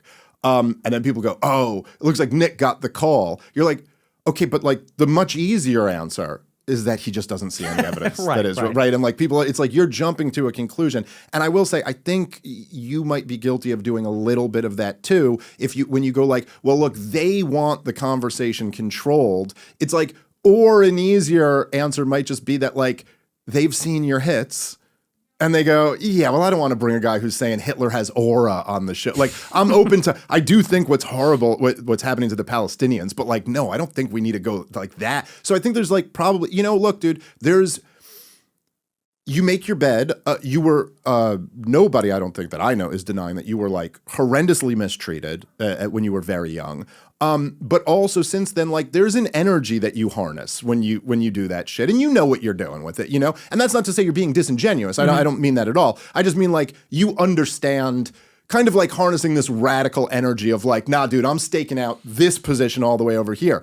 But it's a double-edged sword, and that also sometimes can turn a lot of people off. Although, look, you're moving the needle in a clear way, and so that is becoming more and more acceptable. I guess my point is that I don't know actually that it's possible to do that without having the excesses of, the water gun thing, or perhaps much worse. I mean, look, as we've both figured out, man, I hate saying this out loud because it's against our interest, but a lot of people are kind of dumb, man. And a lot of people like can't really follow the nuance of all of that stuff.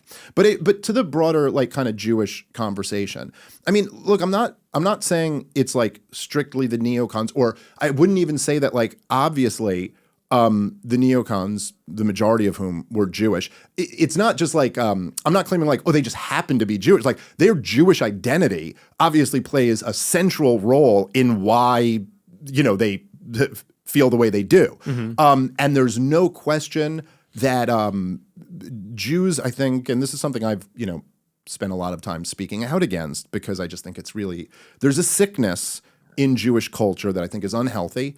I think it's part of it is fundamentally built into the religion, that like it's about past suffering, is like a big part of it. But the Holocaust looms so large in particularly like my parents' generation and up. I think not as much with the younger generation, but it looms so large, and there is this kind of like feeling of like, look, the Holocaust happened, and then we created our own state so that it never happens again. And anything short of that means another Holocaust happening, and then it's not right. Like it just doesn't make any sense. There's no reason to think, and I've been saying this for years, that I'm like, look, like I'm a Jewish American. I've never had one obstacle put in my way because of my Jewishness. Like never once, I've had people say, literally, your fans saying shit on Twitter is the greatest struggle of my life for being Jew. I've had greater struggles, but not because I was Jewish.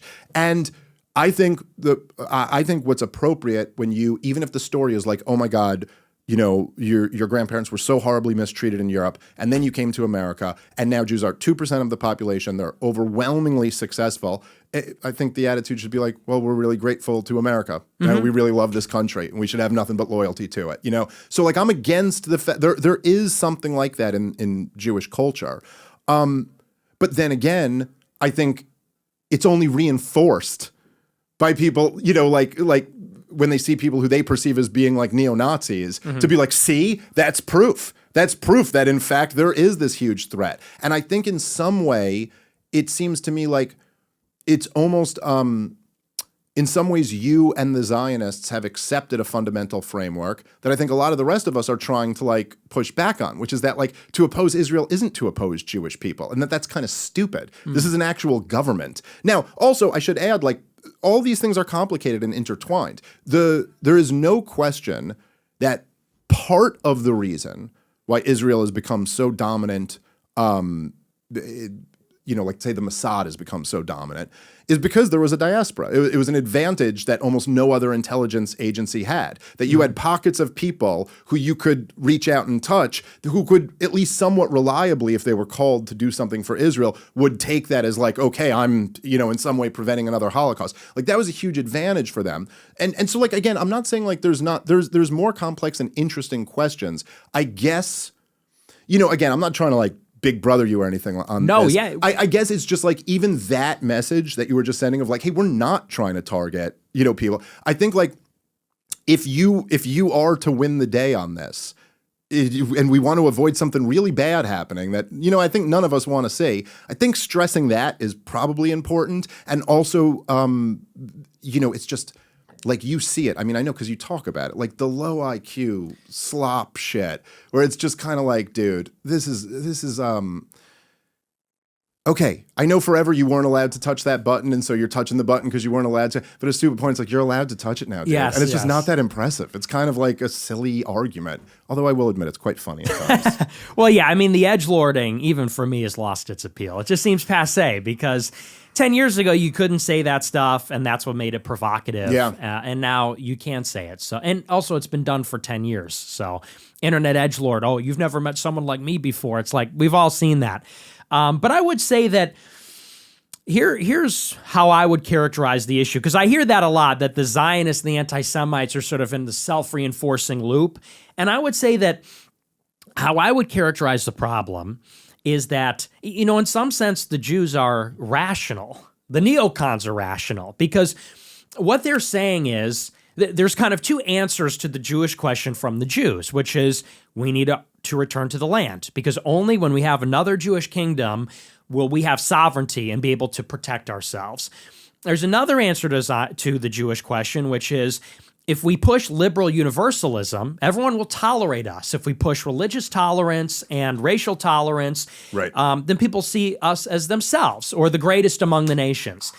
These are two strategies, and they're both rational, because by the way, there was anti-Semitism in Nazi Germany. Maybe that's I got the call to say that, but it's true. I think that's the way things are. Is that a controversial thing? Might be. I don't know. Not even the Holocaust, just anti-Semitism. Yeah. They weren't so fond of him. That's for sure. Yes. But it's like in Germany, but also in Russia, but also in America. There are quotas in the universities. Emerging from that time, it is like we say, the world's made up of races. They have these interests. It's in the Jewish interest to do these things. So Soros takes up the cause of the Open Society Foundation. And Open Society is based on this philosophical premise, I think from Bertrand Russell, which says we have tolerance and openness and egalitarianism. And the Likud party, or, the Haganah, the security element in Israel, they work to get power.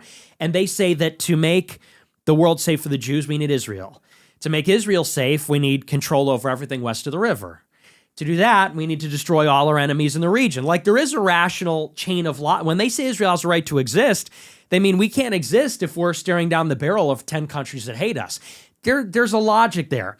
And I would say that in some sense, that's a legitimate way to think. It's a legitimate interest. But I distinguish myself as a white person, as someone from Christendom, as an American. And I'm looking to disentangle the Jewish interest from the American interest and say that, when you say it's bad to say Hitler had aura, I disagree in a sense. I'm not saying necessarily it's bad to say that. I'm saying that you understand that like that is going to be something that might make a lot of people go, oh yeah, I don't want to deal with that guy. But here's where I would push back in a sense is, as a white person, like, why is it that the Holocaust is so toxic? It's because, Jews sort of made it that way.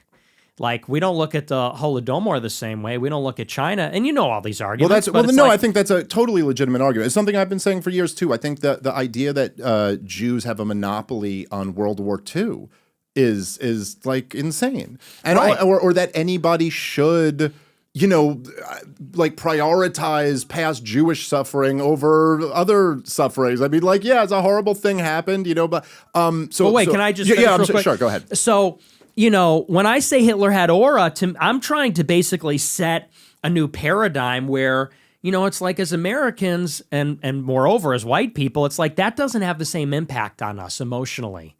It not necessarily. We only feel like that way because of movies, because of museums, because of propagandizing.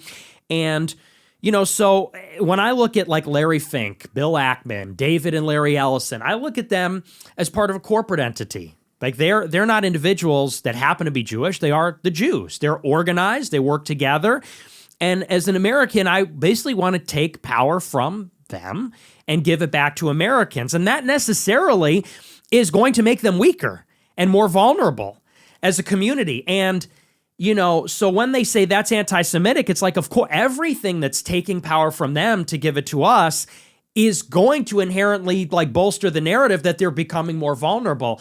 But it's a necessary part of getting power. Yeah, and I kind of get what you say. Like I used to say it like, I used to say that as long as you like, if you translate the words right, that like Hillary Clinton is telling the truth, you know, yes. Like in a sense, like when you go they'd be like Hezbollah is a threat.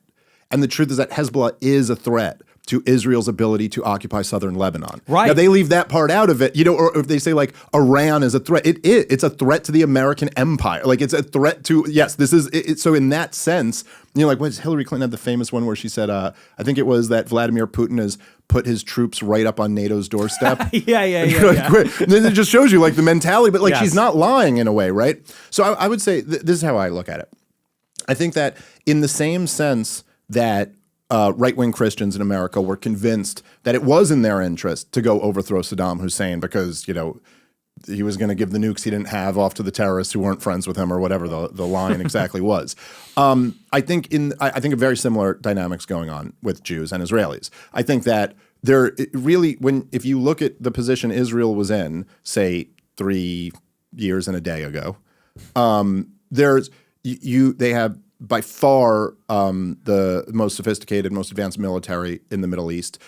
They have the support of all the most powerful governments in the world. They have a bunch of atomic weapons. They're in a pretty good. They have now engendered so much hatred around the world that they're probably in the most vulnerable spot they've ever been. They've done it to themselves. So I think in a very similar sense, it's really actually not in Jewish interest, and I think that's kind of bearing out right now across the culture. Like this was terrible. It's the worst thing you could do if you cared about like protecting Jews or not stoking up hatred against them.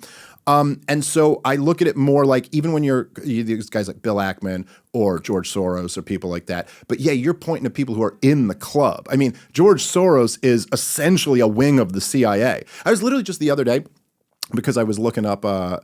When I was doing an episode on General Wesley Clark in response to the latest hit piece on me from the Free Press today, or preceding it, I guess. And I was like, I gotta like look up Sudan. You know, like that's the one country on this list that I just haven't read enough about. Like I've read a little bit about it, but not nearly enough. Like which is for people like me and you who read books.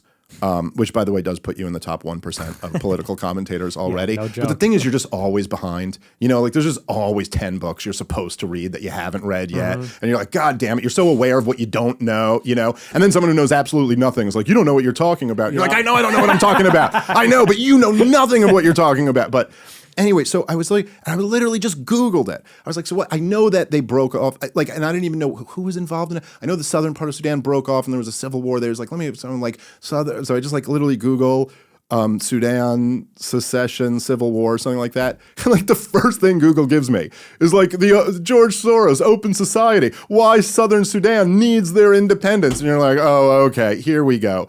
But if you really, when you look at it, right? And this is true in the Israel lobby itself. It's not all Jews. It is overwhelming large amount of Jews. And like the neoconservatives were like 80% Jewish. I think that, you know, there were Catholics and even some Protestants in there. But even the neoconservatives, right, like they were essentially all of George W. Bush's men. You know, like he had Jews all throughout his administration. They were all neoconservatives. But like the boss was George W. Bush. Dick Cheney, I think, really was the boss. Rumsfeld, Condi Rice, Colin Powell. These are all non-Jews. It seems much more to me that there's a big club there's a lot of Jews in there, and there's non-Jews in there as well, and that they are screwing everybody over. And it just seems to me to be more accurate and precise, and not carry any of the baggage that makes people think like you just are animated by racial hatred. And it's just more precise to just be like, no, it's these guys, it's this network of people.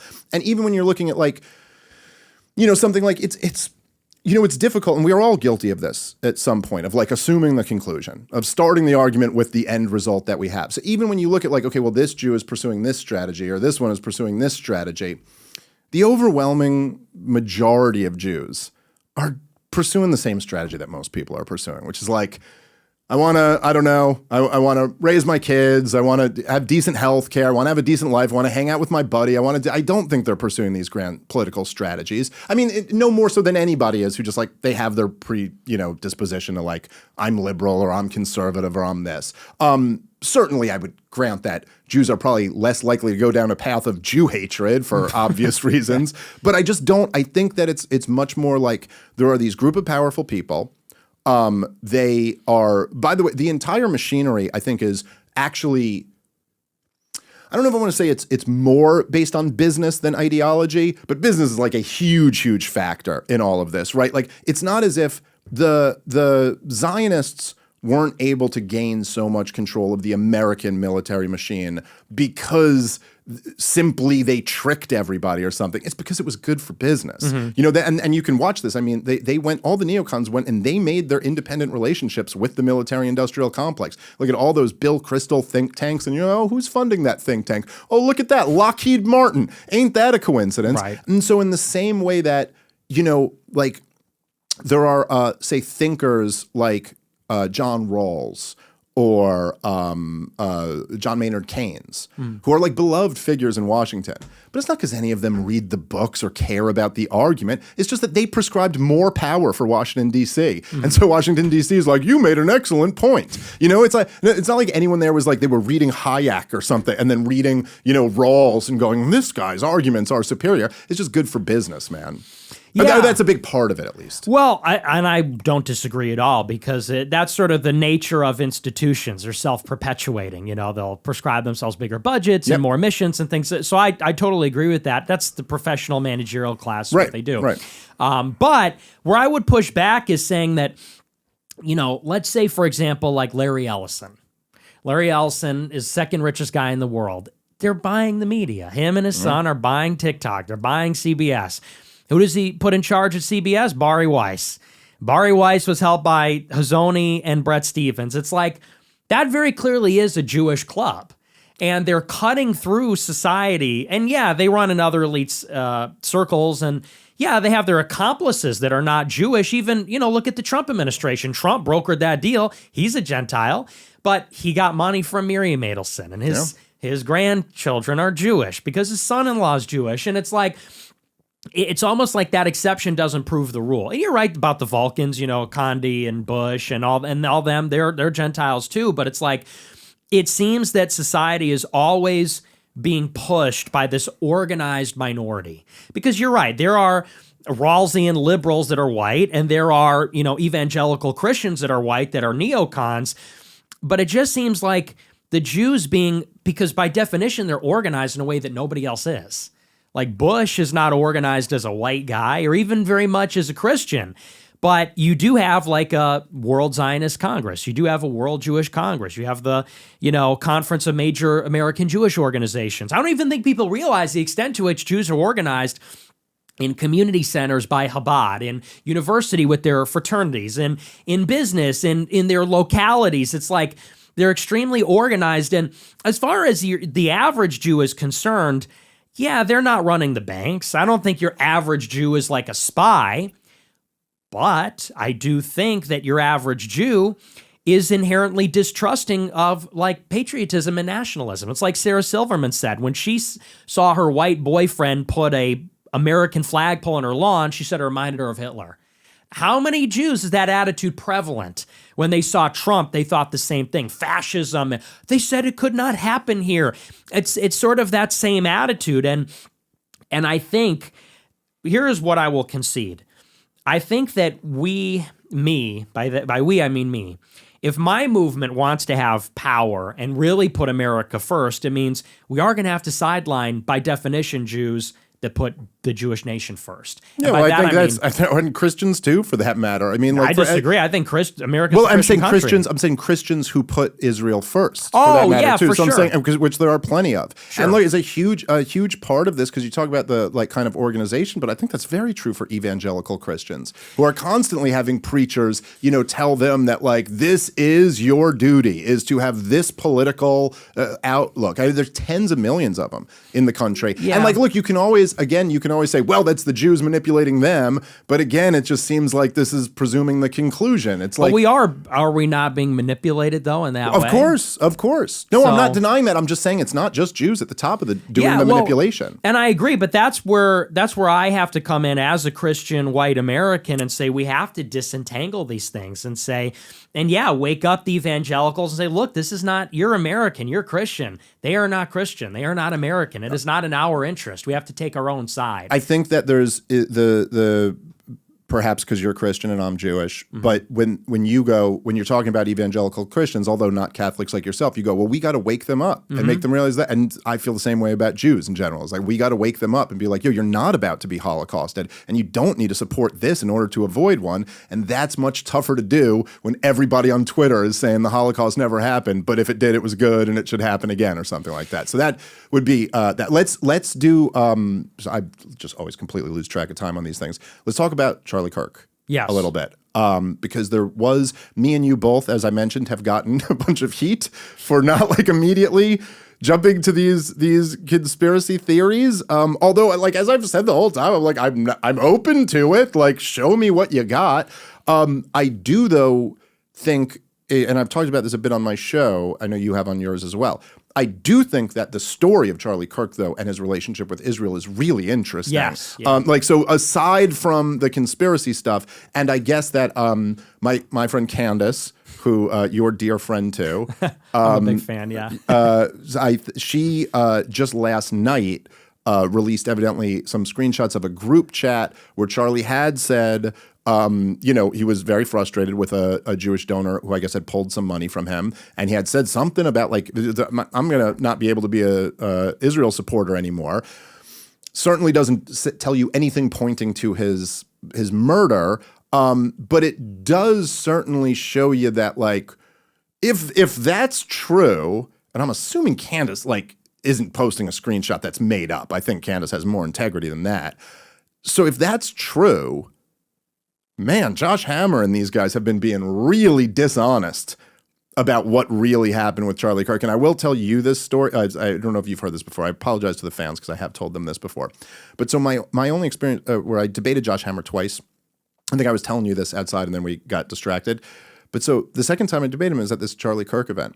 And the whole time, Charlie Kirk was just like, look, I really want to keep this civil and not be a mudslinging thing. And I go, absolutely, no problem. I think I'm very much like you.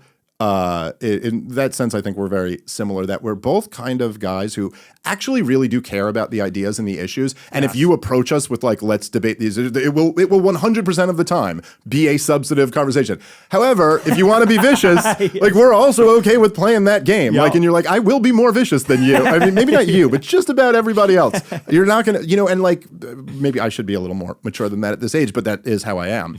So I went, sure, no problem. So we go in the back, we're in like the green room. So me and Charlie and his, I'm blanking on his name, but his guy, who's the guy on his show now, who's kind of like his right-hand man. Andrew Colvin? Yes, I believe that was him. So it was the three of us, and we talked for a while, and then Josh Hammer came in. And we're just talking, everybody's just being friendly and talking. We were kind of talking about every issue except Israel, because like we're about to go debate that. So we were talking about immigration and started talking about family stuff at one point, just like everyone having a nice conversation. And Charlie, and there's like, okay, we're going to go have this debate. And I was not sure what I was walking into there. Like it was very, very interesting because like half the crowd might have been like your people. I mean, like it was at a Charlie Kirk event, it was striking that it was like, or I should say my people. But I came out, the first thing Charlie says when I come out onto stage, is he introduces me and he goes, "Ooh, we got a lot of Dave Smith fans here." Like he was kind of surprised that like half the crowd was thrilled to see me there. And then like 20% of them hated my fucking guts. But it was 20% to half. Like it was clearly the majority was, because it's young people, man. And that's where they are right now. But so Josh Hammer goes out there after this, and he has the first opening. And the final thing he says in his opening is that he's disgusted to be sharing a stage with me.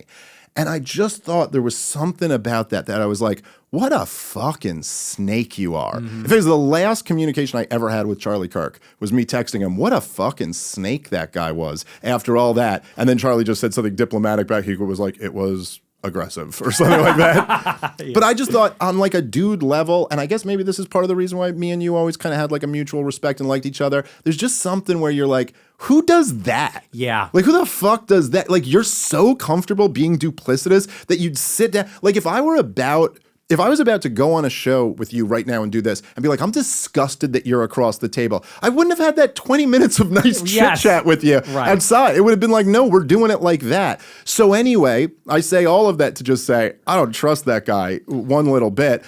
I'm curious, what do you make of the new revelations or this dynamic with Charlie Kirk?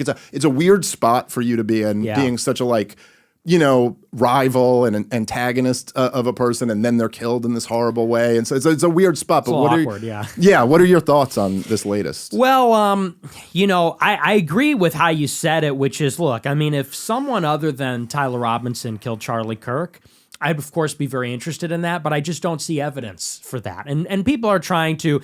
It's like anything. In hindsight, you can look at every person's reaction in the crowd and say they're a decoy or an operative, whatever. There's really nothing hard or conclusive that proves anything other than that happened yet. And I'm open to possibilities. What is interesting, but a different conversation, maybe related, is the Israel thing. And I think very clearly, as you and Tucker and Candice and others have, and Max Blumenthal have said, there's ample evidence that at the minimum, there was something dynamic there. He was a pro-Israel guy for many years. Now, seems like that was in flux, and a lot of the evidence has kind of been knocked out. This Bill Ackman retreat, you know, Bill Ackman produced the texts, and Charlie arranged the whole thing. And it was a forum where I'm sure disagreement was expressed, but it showed generally they were still aligned. More interesting was his interview with Megyn Kelly, where clearly he platformed Tucker and you, and it seemed that supporting Israel was in contention, which they hate that that's even on the table, because it matters how you set the table. It doesn't necessarily even matter what your position is, but they don't want that to be up for debate. Do we support Israel? Not a question they want people to ask. Well, especially when you're losing the debate. You know, I mean, that doesn't help either. Yeah, especially when you get booed and, you know, killed in the debate. They don't like that either. And so even that, they were really pushing back on Charlie, threatening. I guess the new revelation is they took the money. They took the $2 million. It's a pretty big organization, but that's not a negligible chunk of change for Charlie and Turning Point USA.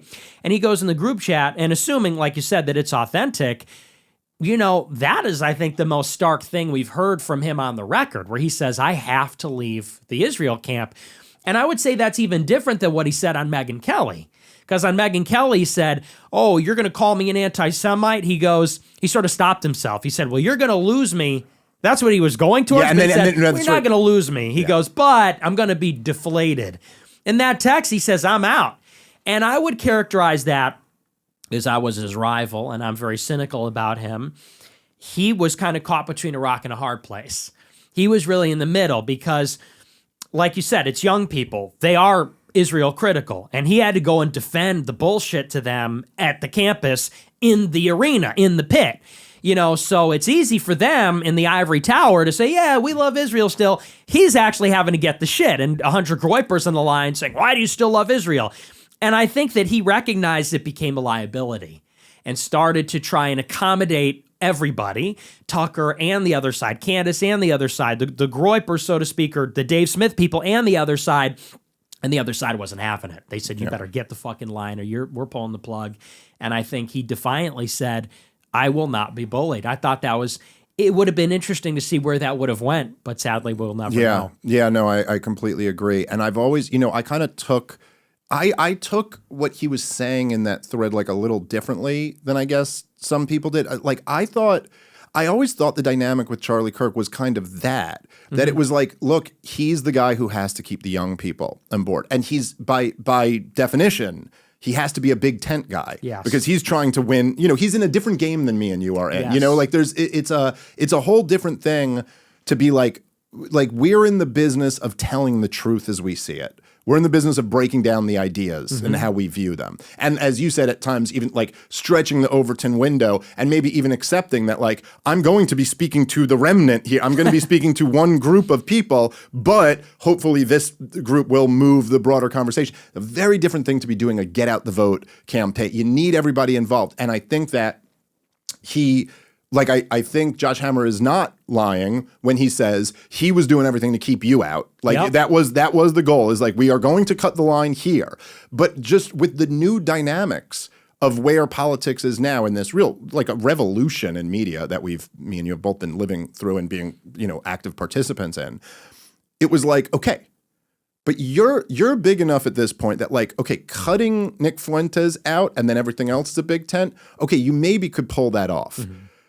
But you're asking Tucker and Megyn Kelly too? Right. And I think Charlie just realized the tent now is like, there's no way this works. And so I almost took it when he was saying, I have to do this, as going, I'm going to have no other choice to keep turning. And of course, this is the rock and the hard place, right? Because you couldn't be anti-Israel and run an organization like Turning Points, but also you couldn't be pro-Israel and run an organization like Turning Points anymore, because you need the kids and you need the donors. And so there's this, and I think that, you know, like it did seem that essentially, like, his calculation, it seems to me, I'm speculating a little bit, but that his calculation was like, okay, well, I'll have Tucker and I'll let Dave do this debate.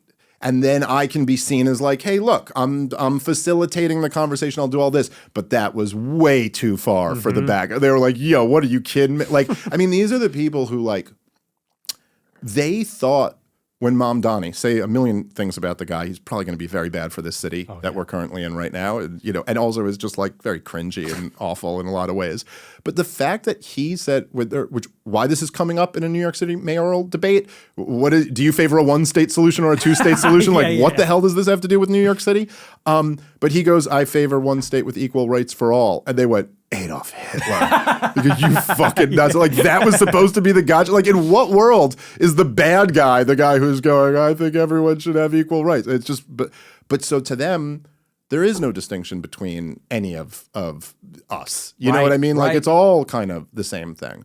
And yeah, I don't know. It is very interesting because there's something, you know, there's something revealing about the fact that even, say, people like Megyn Kelly and Charlie Kirk will get this same type of treatment when they step out of line. Right.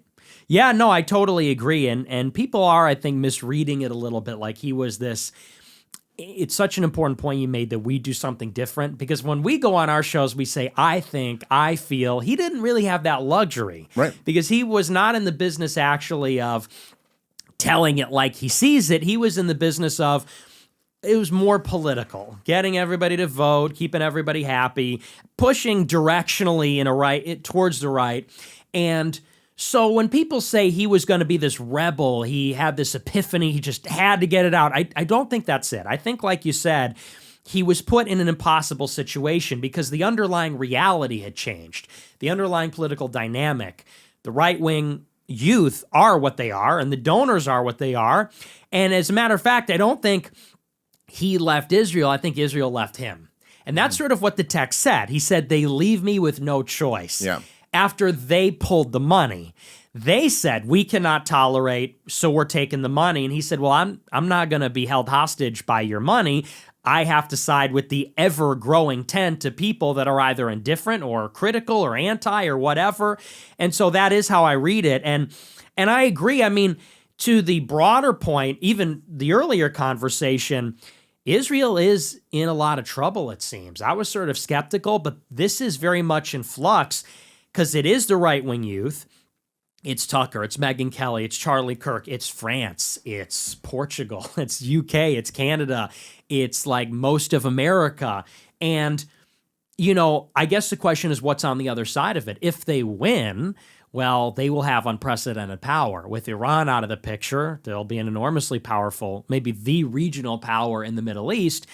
If they lose or if they don't get everything they want, then they might be in more peril than ever before. And I guess the remaining thing is kind of, where it goes from here with Trump, because it's so weird how everything, in a sense, I don't believe that they killed Charlie Kirk, and yet his death, by revealing what it did, is going to play a big role in this conversation. Because like you said, it shows that the right wing is literally breaking up over this. Like, this issue is forcing this contradiction, and that contradiction is splitting the right, which is the ruling party, in the middle of the UN meeting, in the middle of the peace deal that's about to blow up. It's like, I think when all is said and done, we look at this 2-year period, it will contribute to that larger conversation. And then, where's Trump going to go with this? Yeah. Because he's the decider. Well, that's right. And I thought it was so interesting, like the 12-day war, as it's been dubbed, which, we seem to be at halftime of.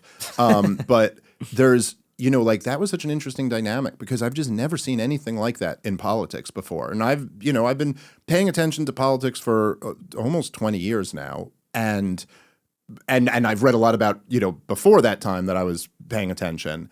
And, like, it would be on the level of, like, if Barack Obama launched a war and Rachel Maddow and, what I mean, all that were like, hell no. We are not supporting this. Or George W. Bush and Bill O'Reilly and Sean Hannity were both like, screw that. And you just never really seen a dynamic like that before, where what can you do here? You're actually kind of limited in your options. And so, yeah, I mean, it's there's just so much of this stuff is like we're in a new experiment right now. We've never really had this level of uncontrolled, media. And I just do think that support for the Israeli government, and not the existence of an Israeli government, but support for the current Israeli government and what they do, was totally dependent on a controlled media environment. Yes. It simply can't survive in an uncontrolled media environment. And I do think that, these young people, you're talking to them, none of them get their news from the corporate media anymore. They are all listening to our shows. And it's almost like no matter what corner of, say, the internet media that you're in, you've just seen the debates have happened so many times. Like, Piers Morgan has hosted so many of these debates. I did one on Joe Rogan. There's been on Lex Friedman. I saw you debated Dinesh D'Souza on that. And every single time, it's almost always the exact same thing. Yes. I mean, like, I watched your I had seen clips of it, but I watched the full thing earlier today. And it was just such a one side. Like, I mean, and by the way, Dinesh, his stock went up in my book just from like the way he handled it. Yes. I thought, like, I appreciated that. But like, on the substance of it, it's not even fair, man. Like, it's not like you're like, one of these times I should have to switch and argue your side, because it's just too ridiculous. Like, it's so fucking indefensible. And you got to sit here and pretend like it's just, I'm sorry, you're not going to. And so we're just left in a situation now where, the young people they've all woken up to this shit, and there's really no putting it away after that. Yeah. And what's sort of unnerving is, like, if they can't put it back in the bottle, which, they're going to try, and they are trying. That's what this TikTok and CBS, and even, they're not even taking it at CBS. Like, everybody knows what that is. I saw all the presenters on like 60 Minutes were leaking to the press how much they hate Bari Weiss, and, they don't want to go along with all this. It's like, it becomes almost scary, because Netanyahu's been in power for almost 2 decades. And in a sense, it's like, this is sort of a modern situation. The war on terror, the Middle East, Netanyahu, the ascendancy of Likud, the neocons. This is like the past 25, 30 years. And it seems to sort of be sunsetting. Like, Netanyahu, if this war ends, for better or for worse, he's going to be out. And he will not, whoever his successor is, will not be able to keep the coalition together as well as he did. So maybe their influence diminishes there. The media environment is not centralized anymore, so they don't influence that either. In the last legs of whatever this period can be called, that this go for broke moment, what scares me is how desperate they're going to get. Yeah. And I think that's where maybe it makes sense they killed Charlie Kirk, because there's some recognition they are that desperate. Like, that is a desperate hour for them when they're losing absolutely everybody, isolated. They're not winning the debates. They can't win it with the soft power, censorship, suppression, the rest of it. Do they then resort to total chaos, crisis, these kinds of operations? That, because It's sort of like the emperor has no clothes. It's, like you said, in our lifetimes, we've never seen something like this. Can they lose? Will they tolerate losing? What does that actually look like? And I think that's going to be resolved in the next 6 months. So it's going to be kind of freaky. Yeah, it's like the example I use is that they say when a woman in an abusive relationship tries to leave the husband, that's the most dangerous time. That's when he might kill you. Is when you try to leave. Even though it's the right thing to do, it's like that is the most dangerous time. And so you do, I think it's something we should all be kind of aware of is how do you manage that situation exactly? And, you always kind of want to, even in these really awful situations, you want to kind of leave the door open in a way you have to find a way for Netanyahu to be able to declare victory or whatever and say, save face to stop kind of doing what he's doing. But it is, look, it's like you said, there's just no, I remember thinking this when they were really trying to cancel Rogan during the COVID stuff, because he was heroically telling the truth about it. And I remember even thinking, you're like, so what, let's say this works. You get Joe, what do you think? All his listeners are going back to Don Lemon? Whether they take you out, they take me out, whatever. Do you think all the people we talk to, or what's their next step? It's not like they're going back into the Matrix or whatever. That's not happening. And it is, I think, because I want to talk about Trump a little bit too, and J.D. Vance. I'd like to talk about the kind of future of the Republicans a bit. But it is just this past weekend, we lived through a real interesting little moment where Donald Trump, in one more example where he's clearly frustrated with Netanyahu and goes and finally says it, after all this time, finally says Israel must stop bombing Gaza immediately. Now, I don't know. I know they're claiming, because I was reading up the latest of this stuff. Dave DeCamp is always the best guy to read for what the latest, news on the ground is. And they're claiming they've stopped some of the bombings, but they did still, there was a lot of offensives going on over the weekend. They killed something like 70 Palestinians on Saturday and then 40 on Sunday or something like that. And so you're like, okay, but I think I was saying this on my last episode. I think in a way, the more revealing thing is that first of all, we likely assume Israel's just going to continue doing what they're doing. But even forget that, we know for a fact that even if they did, nothing would change. Even if Donald Trump says, you must stop doing this now, nothing will change if they continue to do it. And that, to me, is so obviously indefensible. That you have a country who is propping up another country, and that this country's commander-in-chief has zero influence over telling them to stop what they're doing. They don't even feel, there was, I'm blanking on who it was, but it was someone high up in the government who said, they said, well, we have no ceasefire in place. Essentially meaning, we could keep doing this. We have not made a deal yet. And it's yeah, but the president of the United States told you to stop, and you're dependent on him. So stop. So that's an outrage. All right, guys, let's take a moment and thank our sponsor for today's show, which is Moink Box. I love Moink. Moink is a great company doing a great service for Americans. They're not just delivering delicious meat to your doorstep, but they're also keeping family farms going. The Moink business is simple, okay? Moink meat comes from animals raised outdoors where a pig is free to be a pig. Their farmers are given an honest day's pay for an honest day's work, and they deliver meat straight to your doorstep at prices you can actually afford. Born, raised, harvested right here in the United States of America. And I can personally tell you their meat is delicious. I'm always looking for the family farm where you can buy your own meat there, because I just don't trust the stuff in supermarkets. So I was really into Moink as a concept. I've had several different pieces of meat from them. They're absolutely excellent. I highly recommend them. Plus, you can support American family farms when you join the Moink movement, and join over at moinkbox.com/POTP right now, and you get free bacon for a year. So that's 1 year of the best bacon you'll ever taste, but for a limited time only, and only when you sign up at moinkbox.com/POTP. That's MOINKBOX.com/POTP.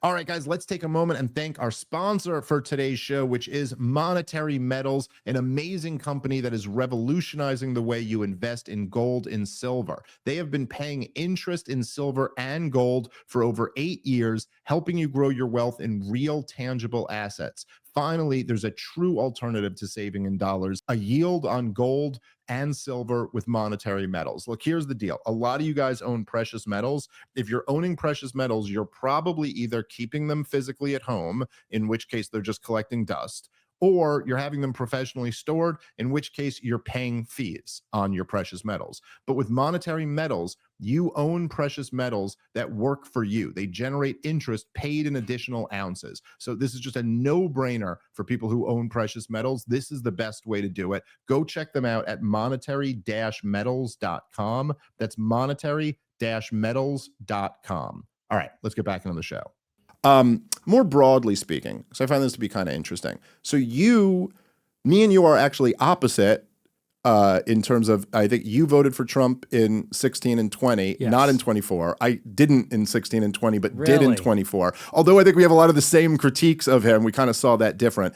But how do you, I think at this point, I think you've been very, what's the word I'm looking for? I think you've been very hampered about your criticism of Donald Trump. It seems to me like that's the appropriate thing to do now. I mean, I think there were like a few things where, I felt like when Donald Trump first got in, or right after the election was won, I tried to lead this like no Pompeo thing of like being like no Pompeo, because that was like he had spoken at the last Trump rally, and so I was talking to like Tucker and like all these other guys. I was like, dude, we should all go all in on this, like Pompeo and Haley and all these awful people came out, and then he signed that letter saying Pompeo and Haley won't be in it, and then I was like, okay, not enough. All the neocons got to be kept out now, And then Donald Trump Jr. like quote tweeted me and was like, 100%, I'm on it, blah, blah, blah. And there was a moment there where I was like, fucking maybe, like I actually maybe want to believe. I mean, and part of it, and I know, I mean, I'm a libertarian. So like, I know that I've been through this, but I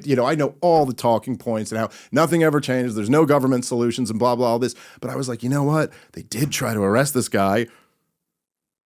They did try to do more than arrest this guy. Maybe again, I'm not trying to jump to a but there were some things about that really just don't add up. I'm still very, skeptical of the official story on that. But it's like maybe there's actually something.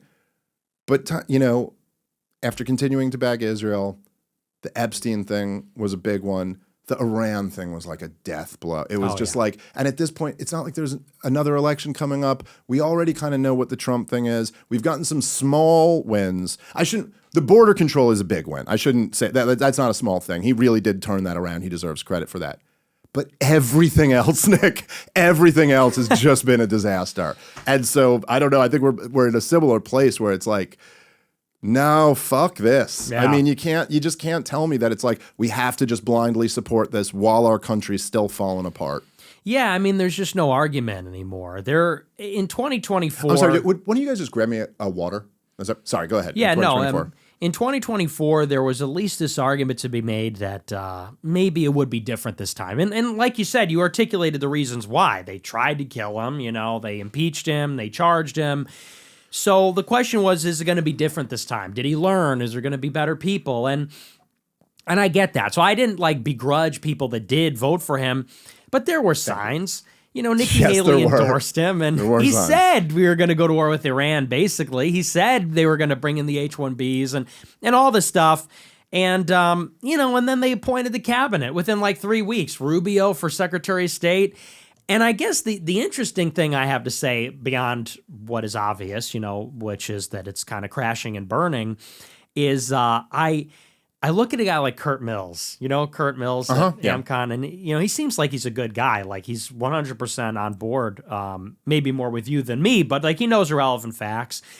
And I remember watching him during the negotiation between Trump and, or I should say, Witkoff and Araghchi or whoever it was on the Iranian side.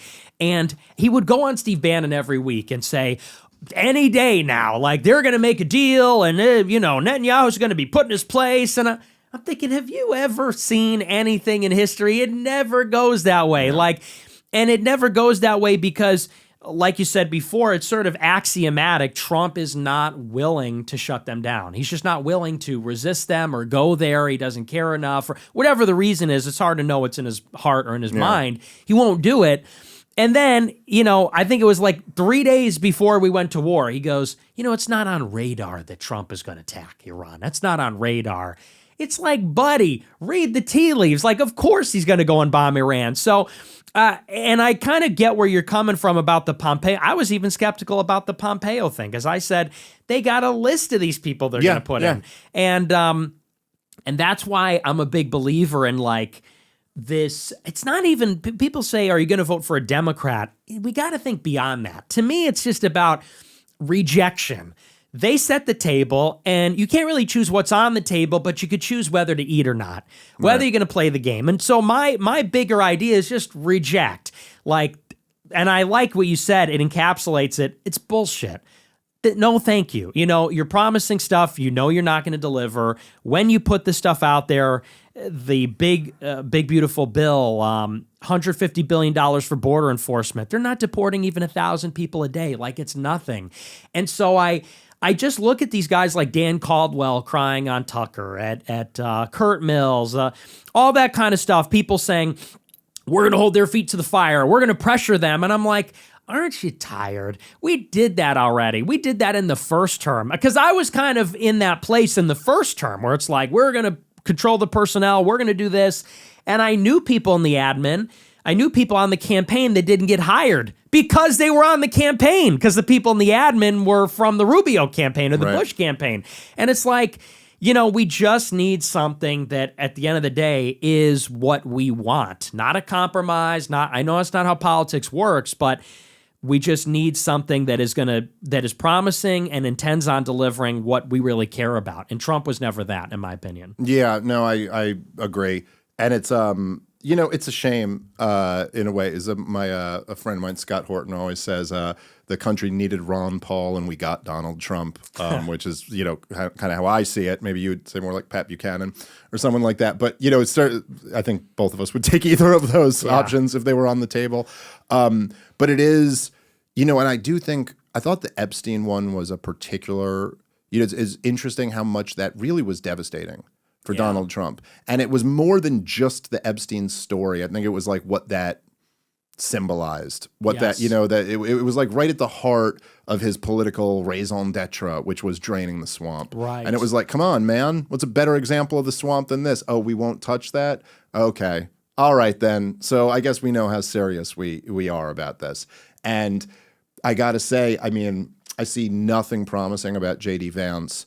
I think my view of it seems to be that I do think that he's like maybe kind of sympathetic to like, my foreign policy views. And I think that he does seem to err more on that side, but I just don't think he has anywhere near the stones to like stand up to anyone. I think he wants to be president more than he wants to care about that. And that right there that's the deal breaker then. Okay, then. So you're not, and again, to your point, I think, which I would just maybe modify, and I think you probably agree with this too. It's like, I'm not even against compromise. But there's got to be a compromise. Yes, there's got to be like a reasonable compromise. Like Yes. I am willing to compromise on a few things, but the compromise can't be I have to bend over and grab my ankles. Like that's not not a reasonable compromise that I'm trying to sign up to. So it's like I just don't, and I wonder, because like there's always two ways to look at this, and like the conventional political thinking, the Charlie Kirk thinking, would be like, well, any dissension here only helps the Democrats, right? So if we're not all rallying around them, then we get the Democrats who are the worst,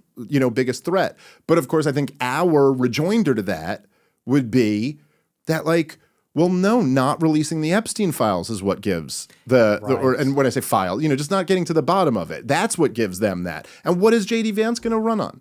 I mean, how is he going to capture that energy that Donald Trump had? We're furious with this system. The system is so corrupt and so dishonest and so such a betrayal to every American that we want someone to go in there and be a wrecking ball against them. How is J.D. Vance possibly going to capture that energy? Right. When there's nobody's believing it anymore. Well, and with Trump, I feel like a lot of people just forgot really what he was. There were because I feel like not a lot of people actually voted for him in 2016 that are around now. Yeah. And you and I know, because we both, I mean, you're around longer than me, but we were both around then. And I feel like there's a lot of young people and maybe even like big supporters of Trump now that weren't really with him in 16. And so what I'm trying to say is, for a lot of people to have amnesia, they think that he's a Republican, he's a conservative, like, because that's really what he's become. That is what he was in 20. That's what he was in 24. He's against the radical left. He's against the Democrats. But in 16, he started out fighting the Republican establishment. And he really ran as like an independent. Yeah. And I always go back to the proposition of Trump. This is my basis for not voting for him last year, which is not, I'm better than the Democrats, which is the minimum. Yeah. You're a Republican. Well, he's better than Kamala. Okay, isn't that a given? Like, shouldn't you be? It's not that he's a conservative or anything like that. He said, the system is rigged and it's broken. I will break it because I'm rich. I'm so rich, I don't need to take their money. And if I don't have to take their money, I can actually deliver real change because I don't have to worry about upsetting them. That, in a nutshell, was the premise. And that was his appeal. He would go up on the stage and, like, you watch this now and you're like, where's this guy?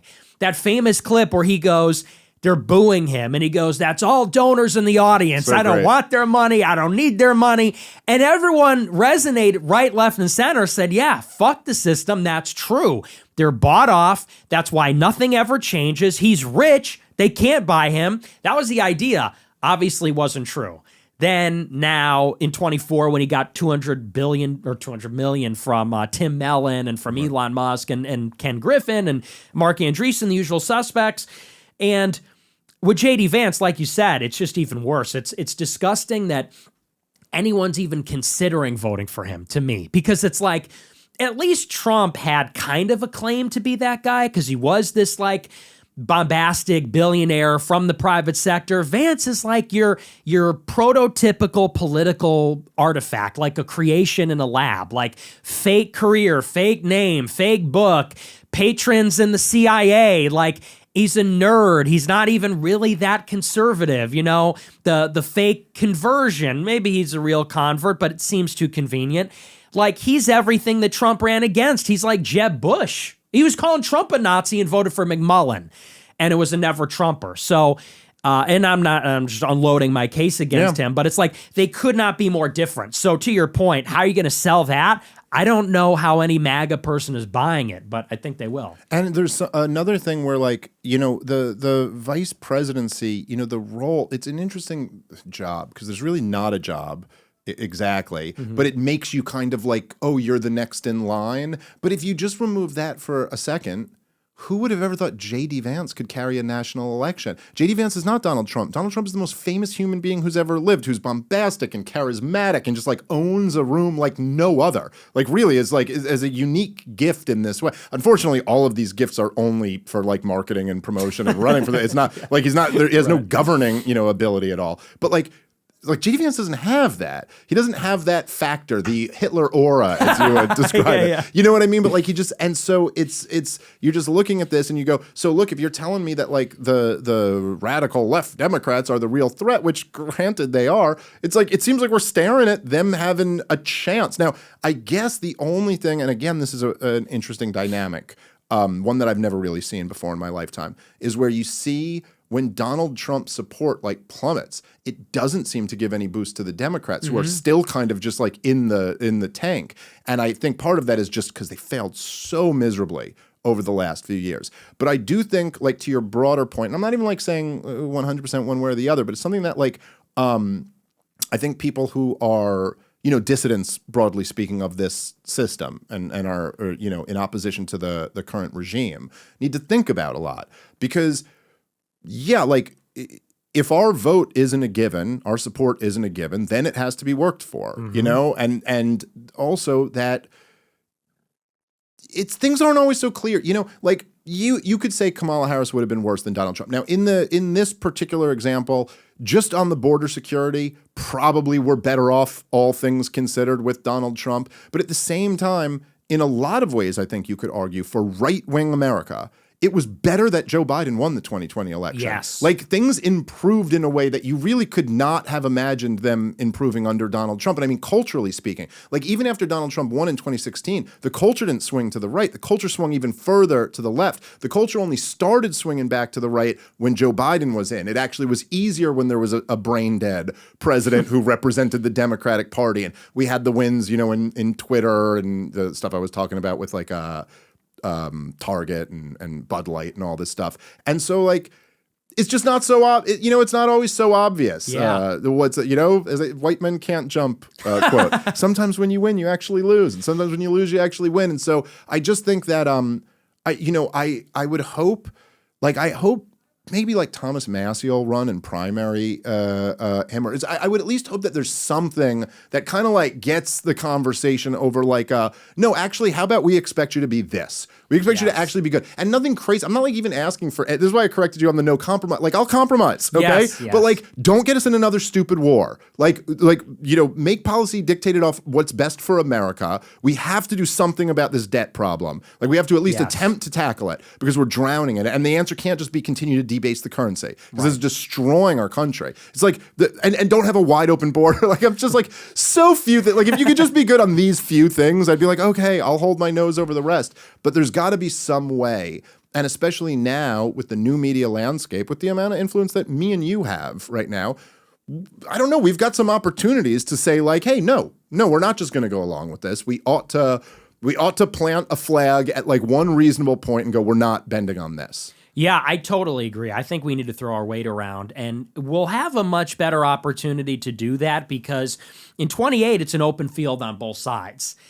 In 2016, 20, 24, Trump was like the 10,000-pound gorilla in the room, immovable. Like, you, me, all of us put together, like, no one was going to knock him off that trajectory, which is why maybe it was naive for me to like withhold the vote outside of like reasons in principle or for rhetoric.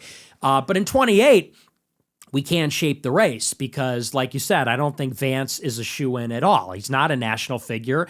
Very good chance he goes the way of DeSantis, where it's a failure to launch, it's a crash and burn situation, and then it's wide open.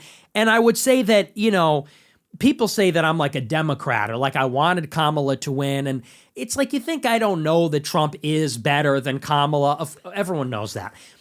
But I love what you said about these like knock-on second-order effects, because you're 100% right. Biden winning and like Trump getting banned from YouTube and all that, that's probably why Elon bought Twitter. Like, that maybe doesn't happen in a universe where Trump won the 2020 election. And all the other downstream effects that took place. Trump being president now is sweeter than it would have been from 20 to 24. And you could have never predicted that, like you said, that Biden winning would force the pendulum to swing in the other direction.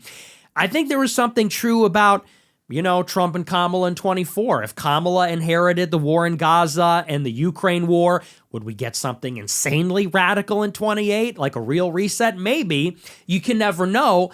What I would say, though, about 28, and this is maybe new, is like, when you look at what Trump is doing, he's creating a lot of tension right now. The ICE raids, the militarization of law enforcement, the war everywhere in Venezuela, Ukraine, Iran, the advance of AI and technology. It's like, if a Democrat wins in 29, I'm moving to another country, because whoever comes into power from the left is going to want blood, because they're going to want vengeance for all. If they regroup, that's sort of presumptuous. Yeah. If they regroup and reorganize, they're going to kill us, because like in Chicago, I live right by where this is happening. They set up this detention facility. They're rounding people up, putting hype edits of it on Twitter. It's pissing liberals off. Liberals are going to the place, protesting. The cops are beating the shit out of them and laughing and taunting them. More protesters come. Now they're ramming cars into ICE cars. The cops are shooting them. Now they're bringing in DHS. It's like, we've gone so far up this escalation ladder in like 3 months. And what I fear is that Trump is not going to finish the job. He's not going to salt the earth and destroy Antifa. So all he's doing is pissing these people off. And that means the violence is going to get worse. They're going to organize. We're going to get like Mamdani for president in 28, or, you know, something along that vein. And that's why I think it's really important that like a Republican does win, but it just can't be Vance. So like, that's kind of how I'm thinking about it, because they're really barking up the wrong tree, in my opinion. They're signing checks they can't cash. Yeah, I mean, like, I wouldn't entirely close the door on Vans. I'm just like, he's got to show me something. Yeah. I got to see something that makes me go like, okay, I can get on board with this at least, which I just haven't seen yet. And I do worry about that a lot. I think it's something that, like, you should pay attention if you think about, say, like, kind of the way the culture shifted over the last few years, which really is hard to, like, overstate how crazy it is, dude. Like, me and you talked 5 years ago. We were living in a different world when me and you talked 5 years ago. It's not that long, And there's and you could obviously see right now, like, looking at where the culture is, you're like, oh, the woke progressives really overplayed their hand in a lot of ways, right? And then there's a lesson in there to be learned that, like, things can change very quickly.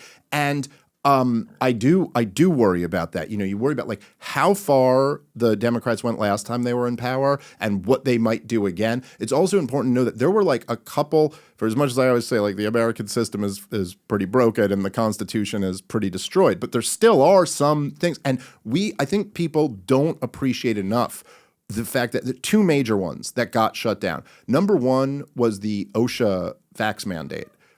Joe Biden had legislated that every company with 100 or more employees must fire anyone who doesn't get this vaccine. This would have been a huge event and massive control of government, particularly, not explicitly targeting right-wingers, but who the hell wasn't getting the vax, And then the other one was the Ministry of Truth, which ended up getting shut down. Now, both of these ended up getting struck down, but man, might we be living in a different world had they gone through. And so who knows what they would try to do again.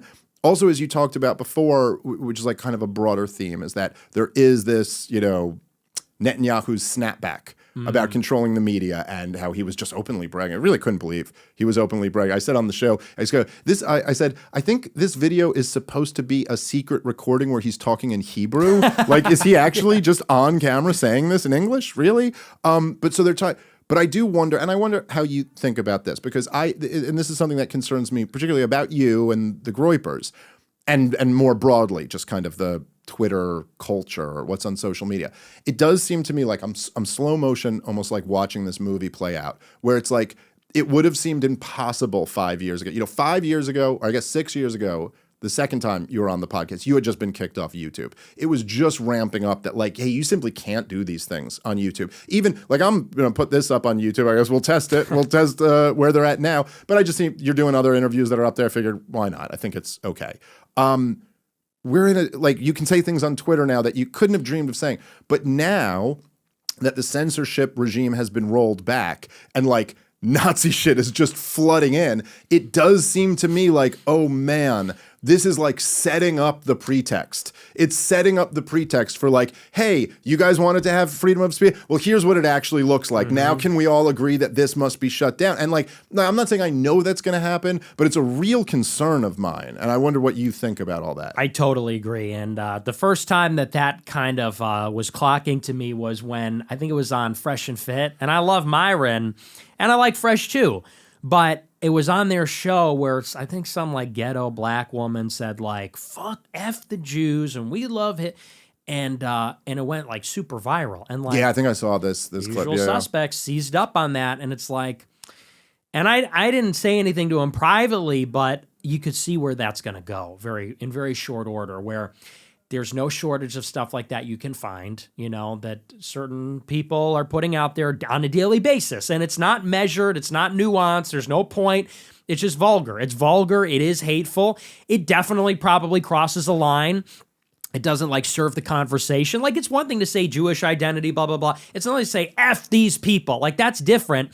And I 100% believe there's going to be another censorship push, and they're going to use shit like that to justify it. So that's why I've really tried, and I'm not the most disciplined person, but I've really been trying this year to be more restrained and measured. And that, and the audience, they perceive everything as cucking. If you're not sprinting towards the most vulgar, extreme, fanatical, they say that you got the call.